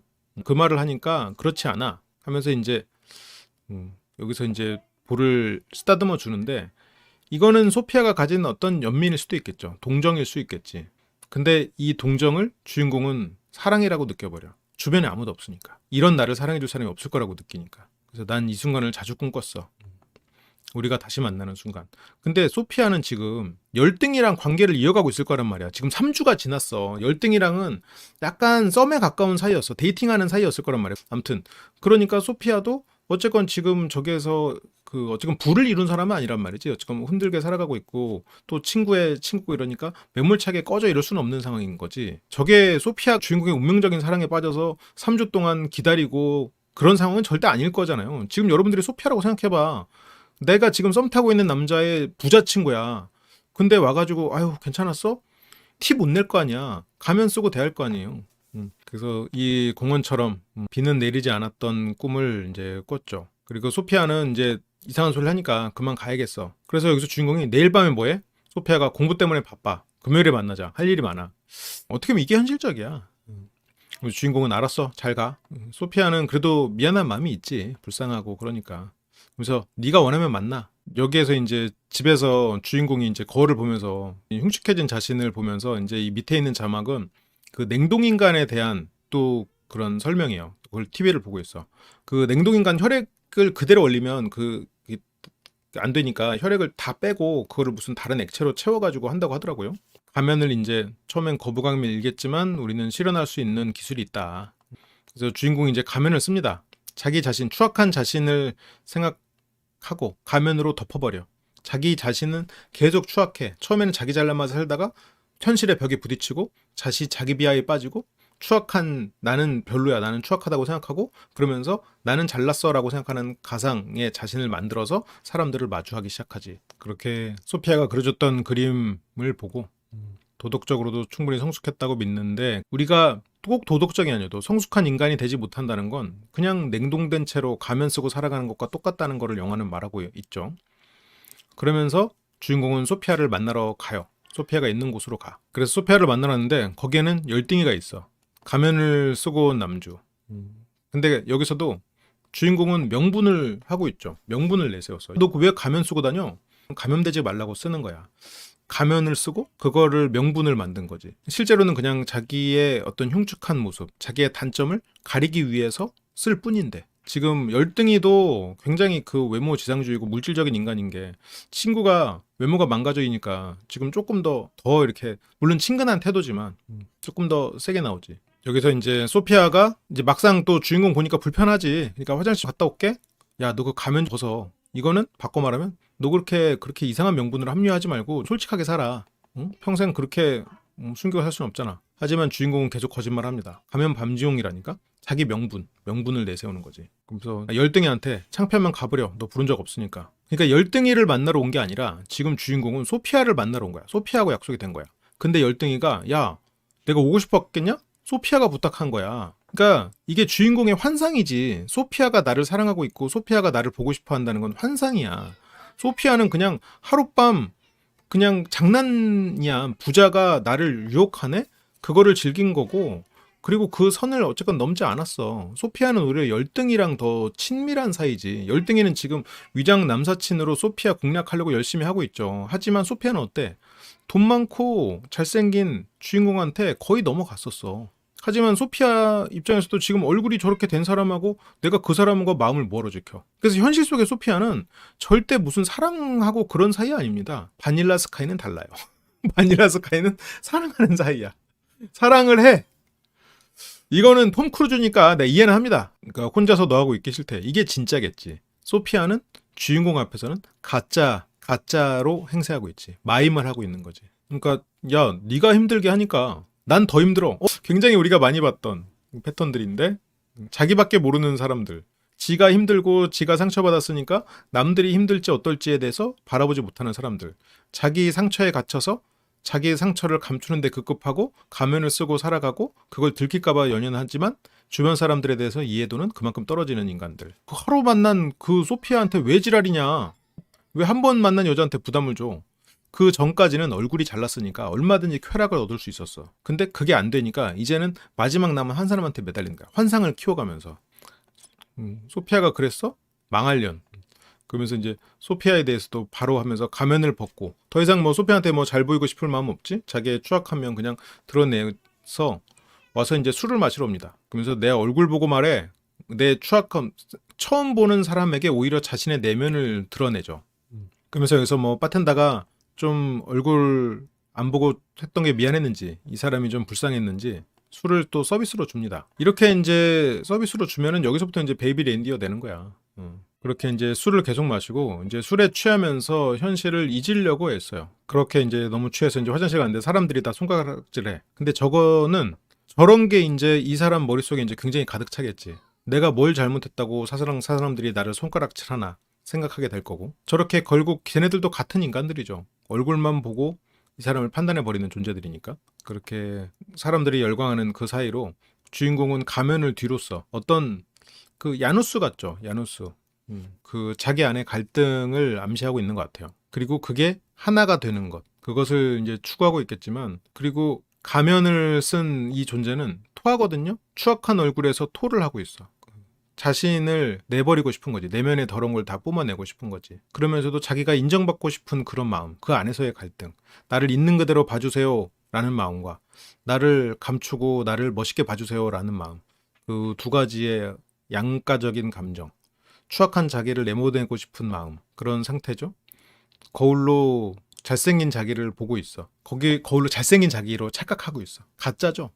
환상 속에서 살아가는 거지. 나르들이 환상 속에서 살고 있습니다. 그러다가 현실을 깨달으면 또 내연형이 되고. 그러면 소피아에게 다가와요. 야, 너 어디 갔었어? 열등이가 너 찾으러 갔었어. 근데 소피아, 난 널 찾아왔어. 그냥 한자 사게. 아까 여자를 꼬실 때나 지금은 여자를 꼬실 때나 지금 기술적인 차이는 별로 없죠. 살짝 취했다는 거 말고는. 그렇지만 소피아의 반응은 굉장히 다르죠. 물론 지금까지 스토커 비슷한 짓을 했기 때문에 다를 수도 있지만 지금은 그 기술을 똑같이 쓸 수 있는 상황도 아니고, 여기 주변에 있는 친구들이 내 친구들도 아니고, 여기가 내 나와바리도 아니고, 그리고 외모도 받쳐주지 않고 있으니까. 그러면서 똑같은 기술을 또 써요. 사실 문제가 있어. 웬 여자가 쫓아다니는데 그 여자 좀 처치하게 도와줘. 옛날에 했던 거를 똑같이 하면 될 줄 알아. 그래서 젠장 이쪽으로 오네 막 숨는 표정 하는데 소피아는 무섭죠. 이 인간이 지금 나한테 왜 이러나. 이거는 그냥 제가 좀 과한 상상이지만 어떻게 보면 같은 결핍을 가지고 있었던, 그래서 주인공을 불쌍하게 여겼던 누리아라면 가능할지도 몰라. 근데 그것도 왜곡된 사랑이지. 근데 그런 거를 소피아한테 바란다면 소피아가 그런 걸 해줄 리가 없지. 소피아도 세속적인 인간인데. 그래서 여기 뭐 나만 있다고 생각하고 계속 말해 하면서, 이게 말 그대로 예전에 우리 이렇게 만났었잖아 뭐 그런 장난을 치는 건데, 소피아는 아무 말도 하지 않습니다. 소피아는 지금 도망치고 싶죠. 그리고 돈도 있고 또 썸남 친구고 너무 망가졌는데 그래서 인생 얘기 좋지? 이런 거 여자가 좋아하잖아. 이런 얘기를 하고 있죠. 그래서 이제 주인공을 찾으러 다니던 열등이가 돌아오니까 소피아는 이제 나 갈래 피곤해. 소피아는 주인공을 이제 피합니다. 이제 이 세 사람은 같이 자리를 일어나고요. 소피아는 그냥 나와 달라니까 이제 나와 준 거지. 지금 열등이는 약간 위장 남사친 같은 느낌이잖아. 그런 생각으로 이제 그 자리를 마련했던 거죠. 소피아는 아 됐고 야 니들끼리 가. 나 갈래. 이 소피아는 약간 그런 생각도 하겠지. 야 너네 둘 다 꺼져. 약간 이런 마음이야. 막 꺼져 이러고 있는데 좋다고 하니까 살짝 민망하네요. 그래서 여기서도 이제 오토바이 있어. 됐다니까. 지금 오토바이는 너무 그렇죠? 저는 좋다고 생각하지만 소피아는 또 눈이 높으니까요. 옆에서 이제 주인공이 쫓아요. 나도 혼자 가겠다잖아. 그렇게 뭐 둘이서 뭐 나중에 영화나 보자면서 그렇게 이제 하고 키스하지 마. 술 기운이 전염될 거야. 어떤 진짜 우정, 진짜 사랑이 없었던 사람들.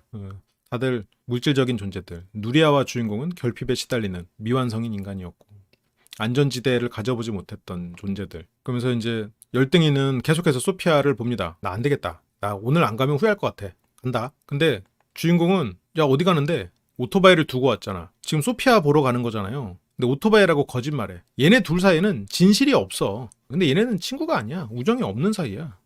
그냥 어떤 현실적인 그런 걸로 묶인 사이지. 애초에 남자 주인공은 누구와 친구가 되질 못해요. 인간을 믿지 않고 감정에 대한 존재를 인정하지 않는데. 그러니까 여기서 주인공은 지금 외롭고 힘들죠? 혼자이고 싶지 않지? 지금 본인이 모든 걸 그 사랑을 배운 게 아니라 본인이 모든 걸 잃으니까 그게 아쉬운 것 뿐이야. 그래서 뭐 같이 간다고 귀찮게 내일 얘기하자. 근데 주인공이 내일이 안 왔으면 좋겠어. 그러니까 이제 친구는 그 말을 듣고 그래 그러든가 하고 달려가 버립니다. 전속력으로 탈출. 그래서 주인공은 혼자가 됐죠? 그리고 나쁜 자식. 그래 저것도 연기였잖아. 그냥 상처만 난 거야. 그래서 주인공이 막 쫓아가거든요. 걔네들은 이미 없어. 막 주인공 혼자 상상을 하는 거예요. 그래서 새벽까지 이렇게 돌아다녔는데 못 찾고 결국 그 자기 가면을 쥐고 길바닥에 쓰러지거든요. 자기가 그동안 가식을 부렸던 그런 거를 마치 이제 돌아보는 그런 장면이지. 자기가 삐뚤어져 있는 거지. 삐뚤어진 세상 속에 가면을 썼던 자신의 모습을 이제 돌아보면서 길에서 잠이 들어요. 그리고 다시 눈을 떠라는 소리가 들립니다. 여기까지가 일단 1부고요. 이제 세이브 포인트 하나 지났고요. 누가 눈을 떠 오픈 유 아이즈라고 해요. 그러니까 눈을 이렇게 뜨죠. 세자르 주인공 이름이에요. 부르는데 누가 있어. 누리아네 하고 깜짝 놀라서 막 뒤로 막 도망치거든. 여기서도 지금 다시 정신을 차려보니까 소피아인 거야. 그런데 아까 목소리는 마치 누리아처럼 들렸던 거지. 눈을 뜨라고 한 거는 누리아예요. 정신 차려보니까 소피아야. 여기서부터 이제 주인공의 인생이 급속도로 달라집니다. 갑자기 소피아가 와서 용서를 해달래. 용서해달라고 하고 키스를 갑자기 막 해.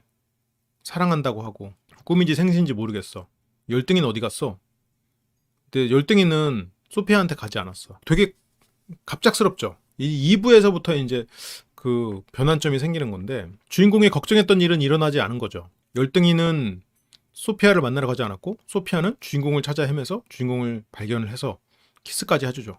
이마에도 뽀뽀해주고 그렇게 둘은 같이 공원을 거닙니다. 아이도 있고 어른도 있는 그런 햇살을 받으면서 비가 오지 않고 있죠. 비가 오지 않는 공원은 실은 뭐 나중에 말하겠지만 비가 오지 않는 공원은 가면이 벗겨지지 않는 곳이죠. 그래서 이미 겪었던 경험을 또 한 적이 있어. 그래서 그런 게 이제 여기 온 적이 있어. 지금 현실과 꿈을 구분 못하죠. 그러면서 다시 이제 감옥으로 그 아버지 같은 정신과 의사랑 얘기를 나눕니다. 죽어서 꾸는 꿈? 그래서 소피아를 그립니다. 그리고 본인은 감옥에 갇혀 있어. 얼마나 더 있어야죠? 그건 아무도 몰라. 어떤 악몽도 여기보다는 나왔어요. 이게 내면의 감옥이거든. 가면을 쓰고 자기 자신을 부정하는 사람은 스스로를 감옥에 가둔 삶을 살고 있는 거야. 너는 살인 혐의가 있어. 저 살인 혐의가 어떤 죄책감과 후회 그리고 본인을 부정하는 마음 자기 비하하는 마음 그걸로 자기가 만든 감옥에 갇혀있는 존재죠. 내가 뭘 했는지 몰라요. 그러면서 이제 엘리라는 이름이 나오거든요. 너 엘리 누구야? 주인공이 하도 여자를 많이 만나고 다니니까 이게 엘리라는 여자가 또 나타나나? 하면서 이제 엘리를 궁금하게 되거든요. 그래서 무슨 꿈을 꿨어? 무슨 뭐 기억의 파편, 비서가 사무실로 연결하는. 그래서 거기에 이제 노을 사진도 보고 그다음에 내가 무슨 서류에 사인도 했고 했는데 아우 그게 뭔지 모르겠어요. 그러니까 낯선 곳에 가서 사인하고 그랬던 기억들이 막 남는 거야.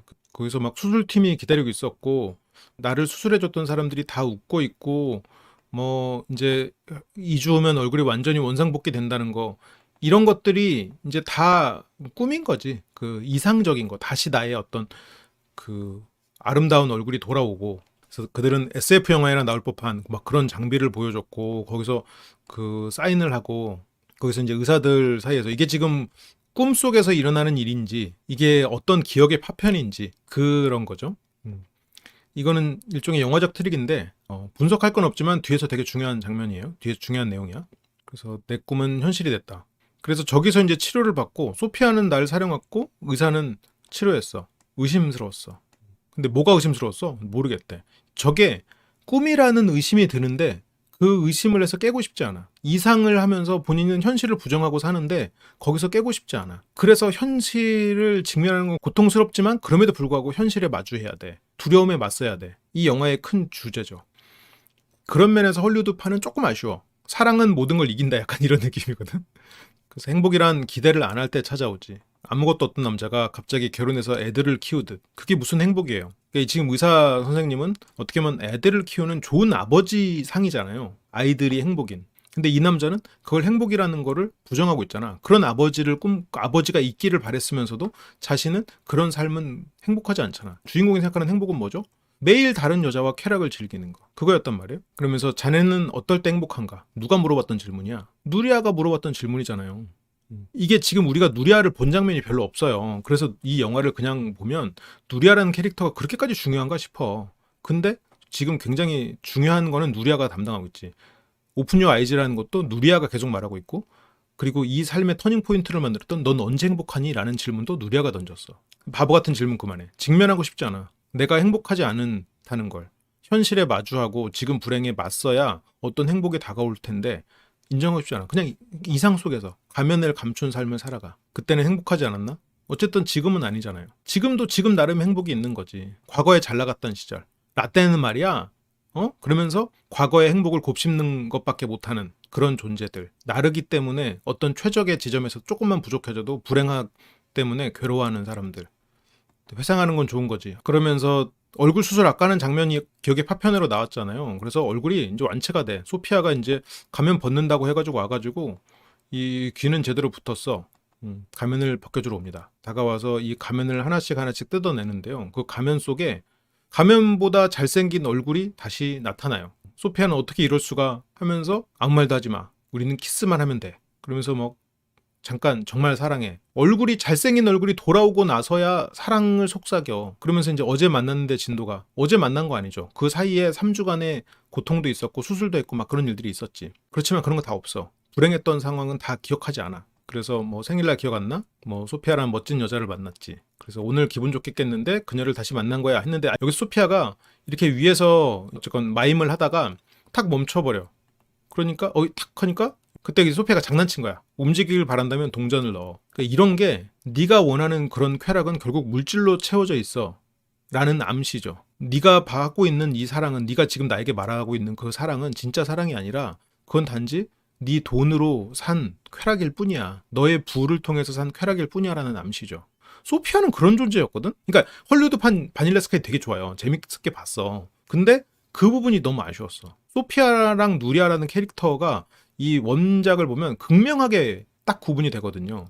근데 헐리우드판에서는 소피아를 굉장히 사랑하는 사랑처럼 만든. 그러니까 이게 진짜 이렇게 보면 굉장히 다른 영화야. 그렇게 항상 좋을 때는 그렇게 뭐 좋을 때 두 사람은 뭐 사진 찍고요. 그럼 열등이는 어떻게 됐냐라고 의사가 물어보니까 열등이랑도 잘 지내 심지어. 둘이 사진도 찍어주고 열등이가 아주 그냥 배알도 없죠? 그래서 둘이서 막 잘 지내고 열등이랑도 다시 그냥 친구가 돼서 우정을 회복합니다. 이 주인공은 항상 주변의 사람들은 나한테 져야 돼. 그래서 열등이한테 야 소피아 네 이상형이라며? 근데 친구는 그것도 기억 못해. 주인공의 죄책감을 덜어주는 거죠. 뭐 취했었나 보지 하면서 주인공에게 전혀 부담을 주고 있잖아요. 아이 우린 그래도 그냥 친구야. 그래서 악수하고 근데 저 멀리 카페에 저 남자가 있어. 이 남자가 누구냐면 아까 TV에서 계속 나오던 사람이에요. 냉동인간 박사. 냉동인간 연구하는 박사야. 저 사람이 왜 저기 있지? 그러니까 친구가 야 너 왜 그러냐? 꿰맨 게 터졌어 라는 농담을 해. 이때는 그 저 박사를 보면서 이게 지금 비현실이 아닌가라는 두려우니까 자기 환상이 살짝 금가는, 그게 지금 이 친구의 태도로 장난으로 나타난 거지. 근데 장난이었고. 그리고 주인공은 소피아랑 계속해서 좋은 나날들을 보내고 있어요. 이제서야 찾은 사랑 같죠? 그렇게 이제 소피아랑 하고 화장실 갔는데 다시 옛날에 흉측한 얼굴이 돌아온 거야. 깜짝이야 하고 막 얼굴을 막 부정해. 순간순간 마주하는 현실 부정하고 다시 깨. 다행이다, 꿈이었다. 그러니까 마음속에 이제 계속 두려움이 있는 거지. 나는 그런 존재일지 모른다는 생각. 그래서 악몽을 꿨고, 그래서 다시 화장실에 가봐. 꿈을 깨고 다시 화장실에 가보니까 잘생긴 얼굴이 나타났어. 어휴 다행이다 하고 이제 돌아갔는데, 돌아가서 이제 이불 속으로 들어가서 소피아를 이렇게 장난을 치거든요. 근데 봐봐, 머리카락이 검은색이야. 소피아는 갈색 머리잖아요. 검은색 머리 누구죠? 누리야. 오이씨 너 왜 검은색이냐? 누리야. 짜잔. 소피아가 누리아가 돼 있어. 그래서 막 또 겁에 질려서 뒤로 가. 그래서 불을 켜보니까 누리아야. 소피아 어떻게 했냐? 이러면서 이제 누리아를 막 때려. 누리아 막 맞고. 근데 누리아가 내가 소피아야라고 해. 내가 소피아라고 해. 그러니까 여기서 막 누리아가 소피아를 어떻게 한 줄 알고 누리아를 막 묶어가지고 그 경찰에 신고해버리거든요. 그래서 그 누리아는 난 사고도 안 당했고 사고도 아니고 살인 미수였지 이러면서 어쨌건 누리아가 다시 나타나가지고 얘기하는데, 누리아가 나는 자꾸 소피아라고 해. 그러니까 소피아가 상징하는 게 이게 사랑이거든요. 소피아는 사랑을 의미하는 건 맞아. 근데 주인공은 소피아와 사랑을 이루는 환상을 자꾸 꿈꾸지만 실은 주인공을 정말 사랑한 존재는 소피아가 아니라 누리아란 말이에요. 근데 주인공 마음속에서 자꾸 어쩌면 누리아인가? 어쩌면 누리아인가? 그리고 소피아를, 그리고 이게 또 그런 게 있어. 소피아랑 관계를 하기 전에는 소피아를 사랑하는 줄 알아. 근데 관계를 하고 현타가 왔을 때는 그래도 나를 그래도 사랑했던 건 누리아인가? 현자 타임이 됐을 땐 그 사람의 아름다운 것 때문에, 외모 때문에 이 사람과 자고 싶다고 할 때는, 생각할 때는 이 사람을 사랑하는 것 같거든. 근데 이 사람이랑 자고 나면은 현타가 오면서 그래 맞아 내가 사랑하는 건, 결국 여기서 누리아가 사랑해라고 말해요. 실은 누리아는 주인공을 자기 목숨보다 사랑했어. 자기 목숨보다 사랑했지. 그래도 어쨌건 뭐 그게 그게 진짜 사랑이고 좋은 사랑의 모습이라는 건 아니고 굉장히 삐뚤어진 거죠. 그렇게 이제 경찰에 왔는데, 그러니까 주인공은 막 진술을 해요. 아니 그 누리아란 여자라니까요. 누리아가 소피아를 어떻게 했다니까요. 근데 이제 경찰은 그 여자 소피아 맞아. 그 여자 소피아 맞고 신원 확인됐거든요. 당신 지금 소피아란 여자 폭행했어. 그런데 그 소피아란 여자가 너 지금 뭐 구속하지 말라더라. 너 봐주라더라. 그러니까 지금 소피아가 맞는 거야 지금 그 누리아의 외모를 가진 사람이. 근데 이제 주인공 입장에서는 누리아였잖아요. 그러니까 소피아가 아니라고 계속 부정해. 그러면 네가 말한 건 상상 속의 여자다. 소피아는 사랑을 상징하지만 나를 사랑한 소피아는 상상 속의 여자야. 이 사람을, 주인공을 사랑한 건 쾌락을 나눈 그 사람들 말곤 실은 누리아밖에 없다고 주인공은 생각해요. 무의식적으로 점점 그런 게 올라와. 그러면서 여기서 경찰이 너 마약하냐? 이제 주인공이 이제 빡쳐서 돌아옵니다. 이제 주인공 입장에서는 집에 누리아가 침입해가지고 소피아를 어디론가 이제 보낸 그런 느낌이잖아요. 그러면서 이제 열등이가 와가지고 야 너 왜 소피아를 그렇게까지 망쳤어? 소피아 너 근처에도 가지 마. 야 그 누리아였는데? 둘이서 막 티격태격 하다가 주인공이 막 야 진짜 누리아 살아있어. 야 진짜 그거 소피아 아니야 누리아야. 소피아 목소리 흉내내고 수면증 유지하고 막 그랬어. 근데 이제 열등이는 야 내가 데려다 줬어. 너 지금 걔가 소피아 맞아. 그러면서 너 그때 내가 너네 사진 찍어줬잖아. 거기 누리아가 있어. 그러니까 이 누리아라는 캐릭터, 소피아라는 캐릭터, 하지만 이 추악한 나도 인정해주는 그런 사람을 바래. 그 양가적인 감정, 그게 약간 뒤에서 가면 쓰고 그 어둠 속에서 두 가지 얼굴의 인물로 상징됐었잖아요. 주인공은 소피아가 나를 사랑한다고 착각해. 그때 내연형 나르가 된 것처럼 모든 걸 잃었으니까. 얼굴만 잃은 거지만.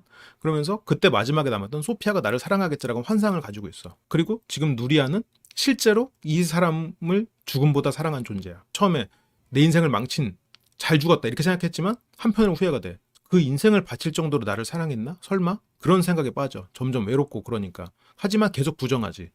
소피아, 마지막에 그래도 이렇게 흉측한 얼굴에 나를 만나줬던 소피아가 사랑이라고 착각해. 소피아, 내가 생각하는 그 나를 사랑하는 여자가 누군지를 헷갈려. 소피아였다가 관계하고 나면, 소피아에 대해서는 욕정이 있었으니까, 그걸 못했으니까 욕정이 있잖아요.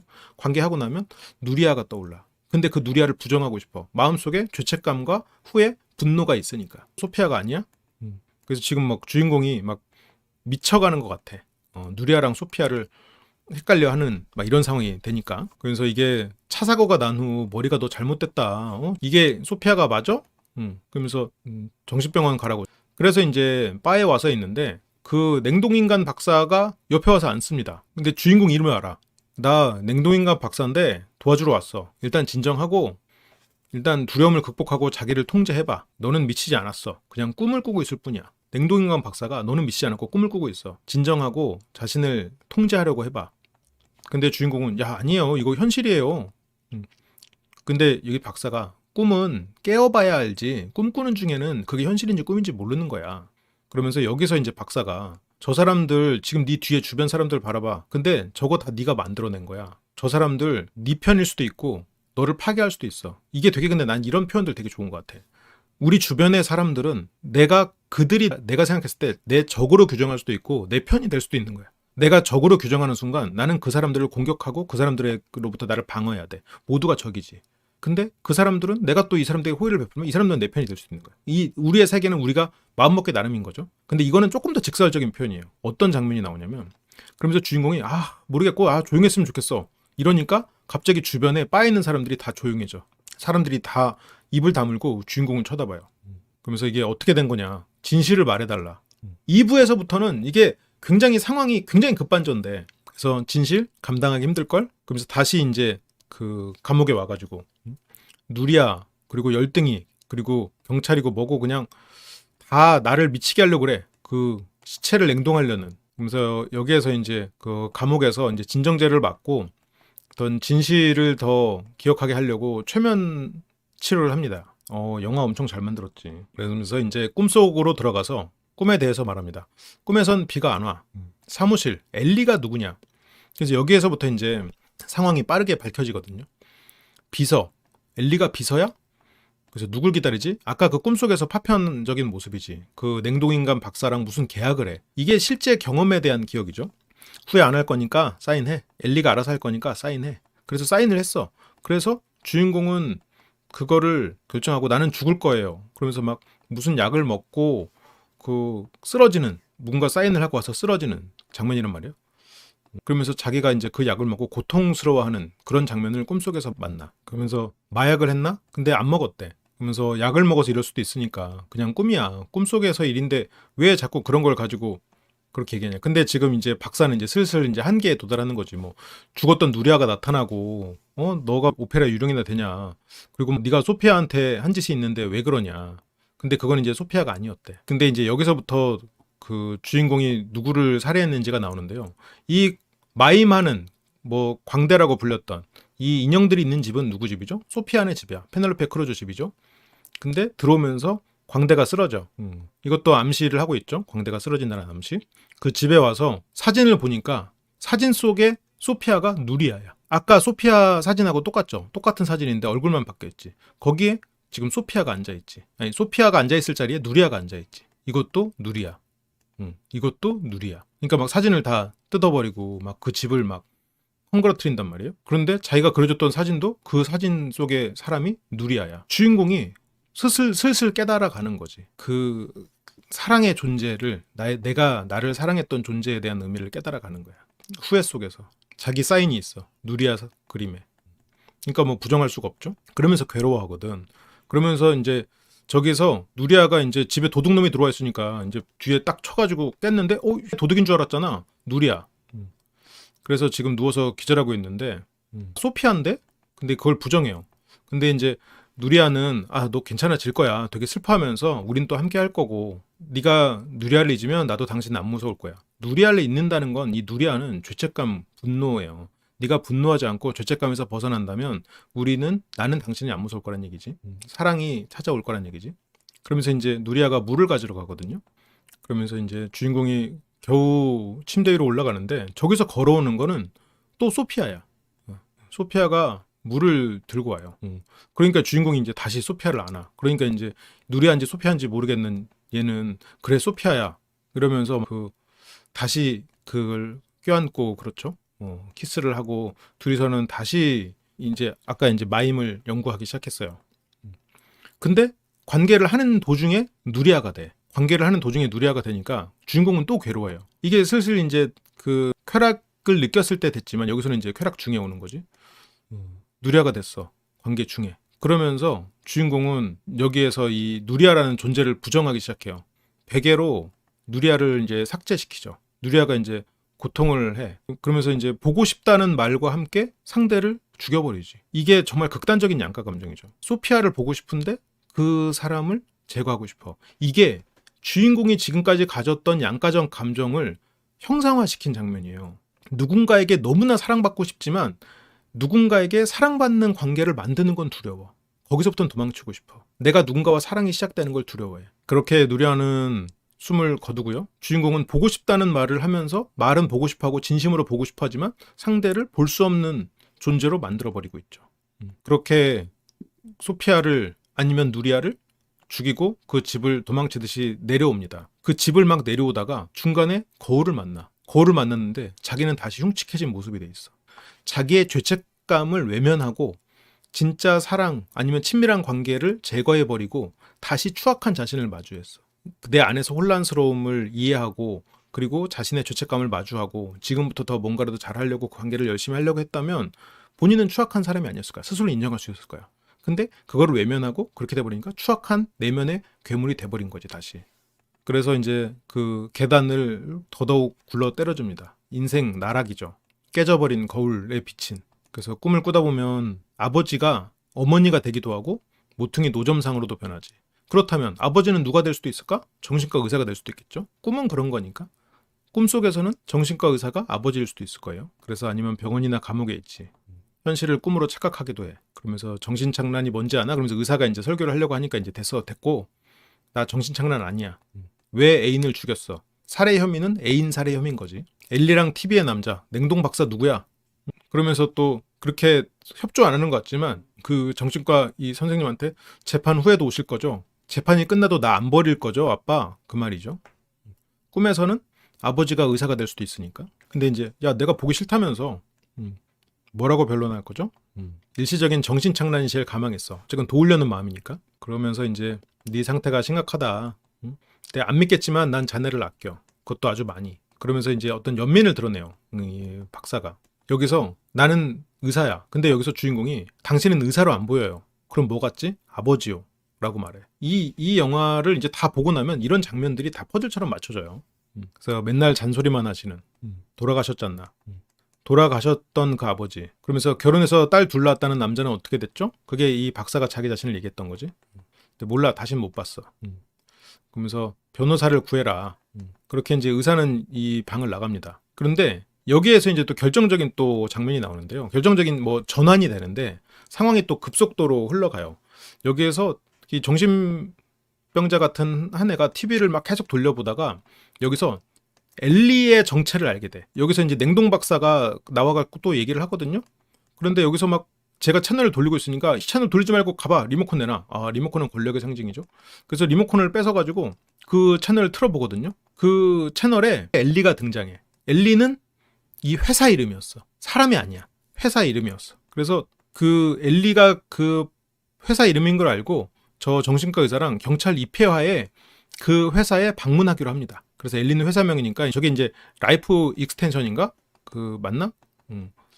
익스텐션인가? 아무튼 그래서 인터넷을 검색해서 그 생명 연장의 꿈이라는 회사인 거지. 그렇게 이제 그 회사를 그래 꿈속의 사진, 그 노을 사진까지 발견하고 이 인체 냉동 회사에 자기가 가서 가봤다는 게 이제 이어진 거야. 그래서 여기서 이제 그 박사랑 같이 거기로 갑니다. 경찰 입회하에 그 회사로 이동을 하고요. 회사에 같이 이제 그 정말 엄청나게 높은 그 회사에 오고 여기에 온 적이 있대. 그리고 엘리베이터를 타고 아까 꿈에서 봤던 그 단편적인 장면이죠. 꿈하고 똑같은 장면. 그 비서를 지나서 냉동 박사 만나러 왔어. 그리고 참 헐리우드판에서의 냉동 박사 이 여기서 만나는 박사가 그 되게 차갑게 생긴 케빈에 대하여도 나오고 하여튼 그분이 나오죠. 그러면서 그 안내서를 읽고 영생에 투자하는. 그러면서 이제 이 박사가 그 의사 선생님이 야 뭐 영생 되겠냐? 근데 주인공이 줄베르니도 놀림 받았었죠. 줄 베린느가 그거죠. 달세계 여행 아닌가? 그 소설가 아닌가? 암튼 그런 놀림 받았죠. 근데 이제 저 줄 베린느도 놀림 받았죠. 라는 말에 너는 냉각된 게 아닌데 왜 그래? 근데 여기서 이제 그 계약서를 보러 왔어. 그 계약서가 이제 법적으로 사망된 사실이 확인되면 냉동실에서 냉동시켜 드려요. 어? 그걸 영구 정지 상태라고 부르고요. 그러니까 이게 한 3만 원 정도 내시면 됩니다. 그래서 그걸 이제 유지도 하고 그렇게 해서 회생으로 가능 쓰이는데요. 그래서 우리는 소생시켜 드릴 수 있어요. 우리 사기 아니에요. 근데 여기에서 재밌는 설정이 나와. 인공지각. 이게 완전히 개발되진 않았지만 그 냉동인간 상태가 되면 그게 굉장히 긴 시간이잖아요. 이 삶과 죽음이라는 이런 것에서 그 미래에 가서 살긴 싫을 거란 말이야. 그래서 소생시킬 때까지 생명을 드리는데 그때 냉동된 상태에서 꿈을 꾸게 해준다는 거야. 진짜하고 똑같은 꿈을 꾸게 해주는 가상현실 속에서 냉동된 상태로 죽었다는 그 사실을 삭제해준 상태로 계약했다는 사실도 있고 말 그대로 이렇게 원래 삶에서 여기서 스스로 생명을 끊거나 어쨌건 죽거나 그대로 냉동인 상태인데 그걸 쭉 이어서 쭉 살 수 있는 그 삶을 느끼게 해준다는 거지. 아무 일도 없다는 듯이 그냥 살 수 있는 삶을 준다는 거야. 꿈을 만들어줘서. 그래서 매 순간 스스로 결정하고. 근데 혹시라도 그 안에서 실수가 생기면 어떻죠? 꿈이 악몽으로 변할 수도 있잖아요. 무의식이 그런 장난을 칠 수도 있지만 무의식. 꿈이 악몽으로 변하는 과정은 뭐가 있죠? 죄책감, 현실과 이상의 괴리, 그런 것들, 후회. 근데 우리는 믿을 만한 회사니까요. 가상 이 기술은 정말 계속 발전해가고 있어요. 서명하셔서 영생 얻으시죠. 줄베른도 놀림 받았었습니다. 똑같은 얘기지. 이게 기시감이 있죠. 저 말을 과거에 들어서 아까 의사한테 한 말이야. 근데 이거는 과거에 일어났었던 일인 거지. 그러면서 이거 뭐야? 하고 막 여기서 뛰쳐나가 제가. 그러니까 이제 의사 선생님이 이거 뭐냐 이거? 응? 근데 얘는 막 혼란스러워하면서 막 가거든요. 근데 경찰이 야 너 어디가? 경찰은 지금 도망치면 쏜다잖아요. 그래서 속이 안 좋대요. 하고 이제 화장실까지 따라와가지고 여기서 주인공이 말해. 아 이건 그냥 꿈이야. 이건 꿈이야. 근데 의사는 아 이거 불가능한 말이야. 나는 존재하는데 지금은 1997년인데 뭐 그런 게 가능하겠냐? 근데 여기서 주인공은 지금은 30세기일 수도 있다고 말해. 아까 담당자가 했던 말로 판단을 하는 거죠. 그래서 이게 꿈이라면 난 존재하지 않아 라고 의사가 말하거든요. 근데 상상의 산물. 나는 진짜라고 말해. 실존하는 모든 것을 의심하고 있지. 생각하는 것만 남고 있어. 꿈과 현실도 구분 못해. 그것을 구분한다면 그래서 이게 꿈이야? 그 사람들이 소피아와 누리아를 혼동했다. 가면 쓴 애처럼 굴지 마. 가면 쓴 애처럼 굴지 마. 그냥 벗어버려. 가면 쓴 건 애들이나 하는 짓이죠. 성숙하지 못한 인간이 자신을 부정하고 가면을 쓰고 살아가지. 그거를 벗고 성숙해지라는 거지. 아버지가 여기서 어쨌든 부모가 그 가면을 벗는 거를 도와주고 있죠. 현실과 이상을 하나로 만들어주려고 하고 있고 나한텐 보이는 게 중요해요. 내 꿈이니까요. 보여지는 게 여전히 중요한 존재. 거기서 벗어나지 못한 성숙해지지 못한 인간이지. 그렇게 이제 얼굴을 보여달라고 하고 그 얼굴을 확인을 하는데 추악한 인간이야. 잘생겨지지 않았어. 저거는 외모가 별로다 아니다가 아니라 이 내면은 여전히 성장하지 못한 상태라는 거지. 왜 자꾸 헛것을 보나? 나는 괴물이에요. 넌 멀쩡해. 이 박사가 보기엔 멀쩡해. 근데 스스로가 보기에는 괴물이야. 누구나 자네를 부러워해. 넌 정상이고 미남이야. 근데 그 말을 들어도 자기는 괴물로 느껴져. 무식욕증. 살쪘다고 구토약 먹는 것 같아. 그러니까 주인공은 완벽한 100점짜리가 아니면 자신은 괴물이라고 생각해. 하루하루 이렇게 나이가 들어갈 때 뭔가 얻어지는 통찰이 내는 게 있어도 늙어가는 외모만 보면서 불행하다고 생각해. 나르의 특성 같죠? 살쪘다고 구토약 먹는 거랑 같다니까? 너를 괴롭히지 마. 그렇게 하면 더 괴로워지는 거지.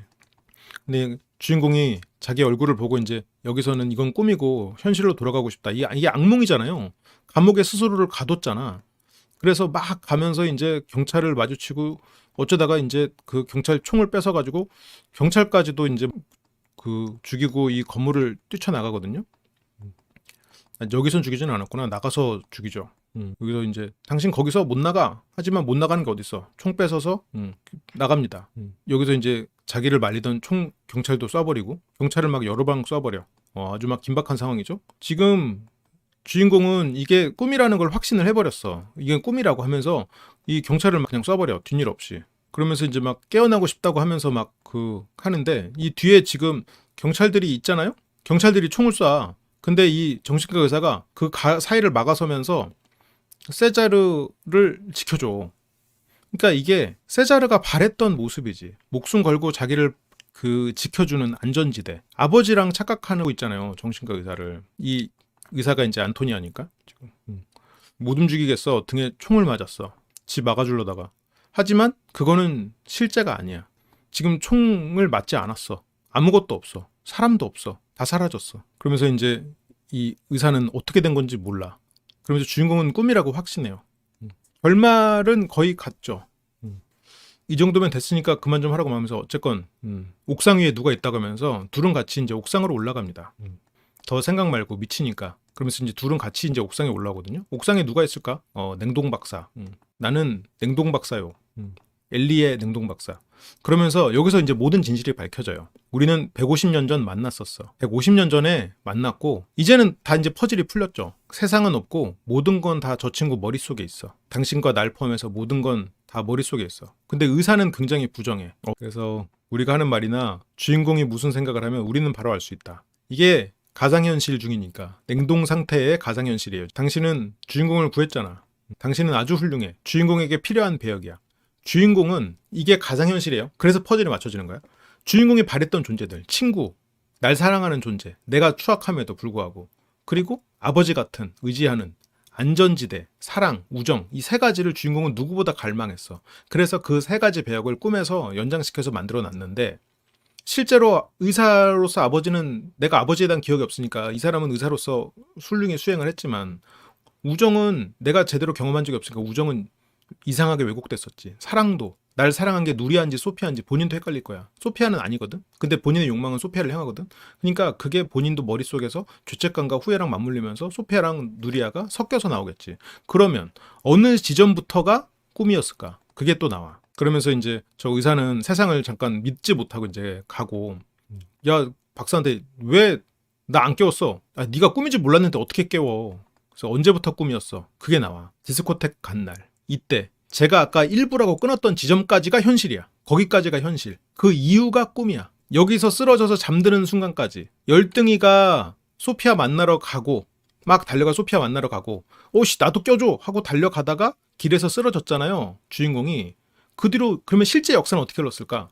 열등이가 소피아를 만나서 위장 남사친으로 뭔가 같이 이렇게 썸 타고 하고 둘이서는 그냥 얼레리꼴레리 하고 살아갔겠지. 얘는 바닥에 쓰러진 거야. 길거리에서 잠든 날 밤이 그게 연결점. 거기까지가 사실이고 그 이후로는 가상현실이야 지금. 그래서 그 다음날 아침에 누리아가 보였다가 소피아가 보였다가 했지만 소피아가 키스를 해줬어. 이상했잖아 거기서부터. 여기서 그래서 실제 삶과 가상현실 사이에서 여기서부터가 가상. 깨어났을 땐 전부 현실이 아니었던 거지. 이때 깨어났을 때 그 기억들을 다 지워버렸어. 가상으로 넣어준 거지.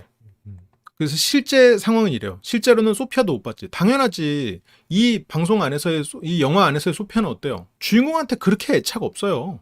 그냥 부자고 잘생겼고 이러니까 뽀뽀 한번 해본 거지.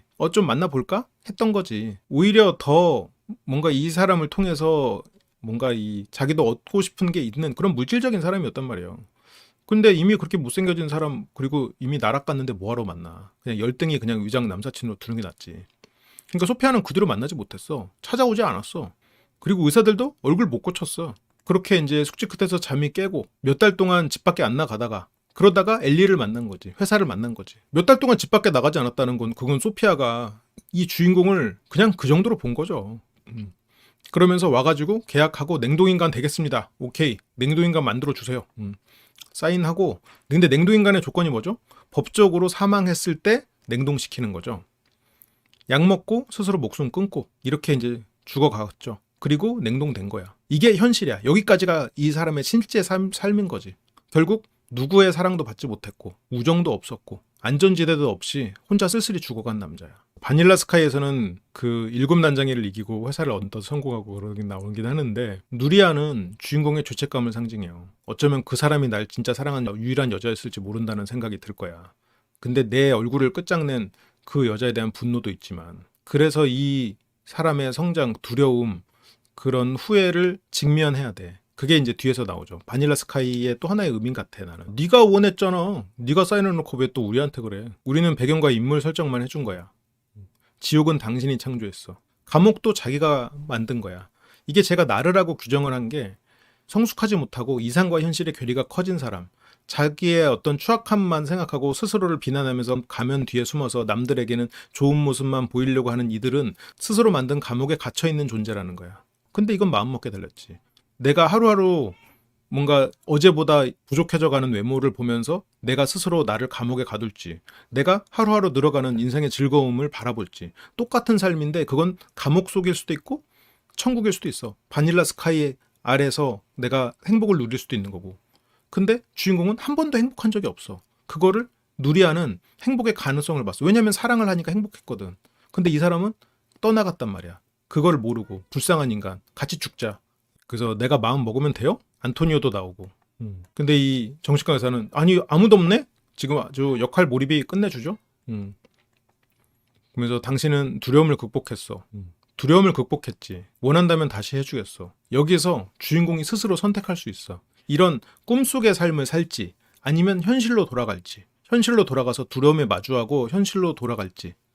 지금 어쨌건 이 높은 곳에 올라오는 것까지 성공했단 말이야. 그래서 진짜 하늘을 마주할 준비가 된 거야. 여기서는 그 지옥을 스스로 만든 거예요. 무의식이 방해할 수 있다고 말했잖아. 주인공의 무의식이잖아. 그게 바닐라 스카이에서는 맞아. 그게 프로그램 오류인식으로 표현하거든요. 물론 그것도 일종의 상징이지만 근데 그거는 그냥 말 그대로 어떤 상징이 없이 봐도 그냥 이해가 되지. 근데 이거는 무의식이 방해한 거야. 그래서 원한다면 다시 네가 원하는 시뮬레이션을 해주겠다. 멋진 꿈을 살아가는 거죠. 참고로 이 영화가 매트릭스가 나오기 2년 전에 나온 영화입니다. 매트릭스 전에 나온 얘기예요. 그러니까 얼마나 신선해. 그 매트릭스에서도 이런 설정이 있잖아요. 현실은 약 먹고 죽었는데 지금 냉동돼 있잖아요. 그러니까 의식은 살아있는 걸로 이 설정 안에서 있는 거지. 그래서 돈이든 친구든 소피아든 원하든 여자든 박사는 일종의 프로그램이라고 봐야죠. 왜냐면 실제 박사는 죽었으니까 150년 후니까 그 사이에 박사는 죽었을 거고 선택지를 줘. 꿈속에서 네가 원하는 꿈 꾸면서 살래? 아니면 현실에 마주할래? 다시 한번 선택의 기회가 주어지는 거예요. 본인이 이게 다시 나는 추악한 존재구나 깨닫고 그래 하지만 내가 내가 이거는 다 가상이었구나 그러면서 현실에 마주할까? 라고 하는 선택지까지 왔어. 인간이 성장하려면 자신의 부족함을 마주하고 두려움에 맞서고 그리고 그 안에서 행복을 찾아가는 것 그게 행복이잖아요. 여기서 영화에서 그대로 그걸 다 말해주고 있잖아. 말만 해. 하지만 다시 선택할 수 있어. 너 매트릭스로 돌아가도 돼. 우린 네가 원하는 걸 다 줄 수 있어. 기술도 더 발전했고 더 이상 네 무의식이 방해하지 않게 할 수 있어. 근데 주인공은 꿈은 싫대. 근데 이게 막 그 아버지인 것 같은 의사가 막 꿈이 아니야 막 이러면서 막 이건 현실이야 하고 주인공을 꼬드기지. 저자는 사기꾼이야. 사람들을 찾아보자고. 근데 이거는 그냥 그렇게 행동하게 돼 있는 존재죠. 실제로 실존하는 존재가 아니지. 감정은 없어. 이게 마치 주인공의 옛날 사랑 같지. 그렇게 프로그래밍 돼 있는 그냥 프로그램 된 대로 여자들에게 재밌는 얘기를 하면 2차에서 쾌락을 주는 그냥 그런 삶을 살았던 사람이잖아요. 남자는. 그러니까 내가 감정이 없다고? 내 느낌을 어떻게 알아? 그는 이제 가상 인물이라고 무시하라고. 진짜라고 막 외치지만 이건 가상의 존재죠. 아내랑 2딸도 있어. 저런 말을 하도록 설계된 거죠. 이런 설정이 공각기동대에 있어요. 공각기동대는 이것보다는 먼저야. 이것보다 먼저고 그래서 공각기동대에 나온 설정이 러너보다 먼저인가? 근데 그게 이제 영향을 준 게 한편으로는 또 바닐라 스카이고 그냥 그렇게 설정된 것뿐이다. 그 프로그램, 기억을 주입당한 프로그램이 실제로 그 안에서 그 기억을 토대로 감정이 생겨나는 그런 설정들이 과거의 이제 프로그램 여기서 살짝 스쳐가고요. 그리고 지금 네 얼굴 고칠 수 없었지만 지금은 2145년. 지금은 네 얼굴 고칠 수 있어. 현실로 네가 마주해서 네가 두려움에 맞선다면 네 얼굴은 추악해. 너는 더 이상 추악한 존재가 아닐 수 있어.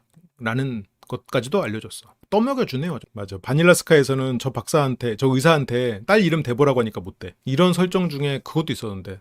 그러니까 여기에서는 꿈을 깨고 진짜 현실을 마주하면 우리는 미래로 나갈 수 있는 거야. 선택지가 생기는 거야. 아니면 꿈에서 살아가도 돼. 이상 속에서 살아가도 돼. 현실에 마주하고 고통을 견디면서 두려움에 맞서면 우리는 미래로 나갈 수 있어. 오픈 유어 아이즈는 그 주제를 가지고 있어요. 근데 바닐라 스카이는 묘하게 달라. 그러면서 여기에서 뛰어내리라는 얘기지. 저 높은 빌딩. 그래서 여기 내렸을 때 빌딩이 엄청 높게 묘사가 됐잖아요. 하지만 저게 이제 진실이지. 근데 이미 극단적 선택은 했고 이건 그냥 형식일 뿐이다. 근데 이런 장면들이 또 인셉션에도 영향을 줬겠죠? 그 소원은 다시 돌아보니까 내 생각을 읽으라고 해요. 그 생각을 읽으니까 소피아가 나타났어. 정신 못 차렸어. 아주 그냥. 소피아라니 지금. 지금 소피아 같은 소리 하고 있네. 지금 소피아는 본인에게 아무 감정이 없다니까. 이것도 결국 허상일 뿐이지. 그러면서 이제 소피아를 향해 다가가는데 본인의 얼굴이 다시 깨끗해져 있어. 근데 이게 소피아를 사랑하기 때문이 아니라 자기의 환상을 정리하고 나는 이제 현실로 나간다고 하고, 이거는 이별을 고하는 것 같아요. 저는 그렇게 해석했어요. 이거는 소피아를 진정 사랑해서 내 사랑을 다시 본다라는 의미가 아니고, 이거는 내 환상, 내가 꿈꿨던 잘못된 이상을 여기에 두고 간다라는 마지막 인사가 아니었을까. 바닐라 스카이에서는 좀 달라. 바닐라 스카이에서의 소피아의 존재는 사랑이야. 그래서 내가 사랑했지만 이제는 떠나보내야 될 존재지. 오픈 유 아이즈는 소피아는 그런 존재가 아니야. 이미 소피아는 열등이랑 같이 그렇게 위장 남사친으로 하다가 잘난 남자랑 가고 열등이 차버리고 그렇게 해서 잘 살았을 거야. 하지만 주인공 상상 속의 소피아는 순수하고 아름답고 나를 사랑한 여인이지. 근데 마음 한구석에서 나를 진짜 사랑하는 건 누리아 아니야? 라는 혼란 때문에 이 꿈속에서 누리아랑 소피아는 계속 섞여서 나타났겠지. 근데 누리아를 보면 분노가 일어. 양가적인 감정이 일어. 그래서 그 안에서 누리아를 죽이고 싶겠지. 누리아를 죽인다는 거는 죄책감을 사라지게 하고 싶다는 거야. 죄책감을 외면하고 싶고 후회하고 싶지 않고, 그래서 고통받고 싶지 않고. 그렇게 둘은 이제 포옹을 하고요. 그리고 열등이랑도 인사를 하고, 당신들은 누구지? 몰라요. 진실이 아니야. 거짓된 존재들이에요.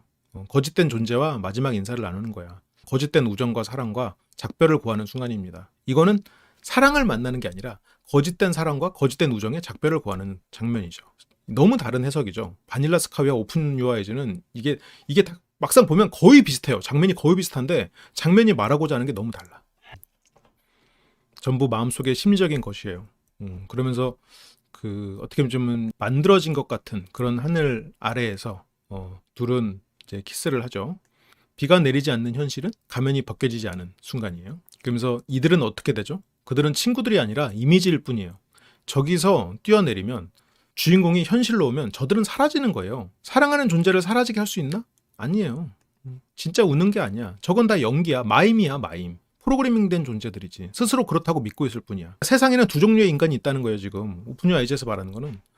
다들 스스로 자기가 생각하고 행동하고 있다고 믿지만 그들은 그냥 프로그래밍된 대로 생각 없이 살아가는 존재가 있다는 얘기지. 주인공도 그런 존재였고, 그리고 주인공은 그런 존재들과 사랑을 나누는 것처럼 하룻밤을 보냈었고, 그리고 그런 존재와 지금 작별을 고하는 거예요. 주인공은 고소공포증이 있거든요. 높은 곳에 올라가서 저기서 내려온다는 거는 주인공이 가진 두려움에 직면한다는 거예요. 현실을 받아들이고, 그래서 고소공포증이 있다는 거야. 그럼 눈을 감아요. 그렇게 주인공은 가짜들을 놔두고 현실로 갑니다. 주인공은 무서워서 눈을 감으라고 했지만 눈을 감지 않고 자기의 두려움에 맞섭니다. 그리고 긴장을 풀고 눈을 뜨세요 라는 걸로 영화는 끝이 나요. 그리고 처음이자 마지막이 대사죠. 오픈 유 아이즈. 그 누리아의 존재, 그리고 소피아의 존재. 프로그래밍된 그런 가짜 같은 삶에서 작별하는 거죠. 두려움에 마주하고 진짜 삶으로 나아가는 것. 내가 어떤 물질적인 것에서 벗어나서 진짜 마음을 보는 것. 그렇게 이 영화는 끝이 납니다.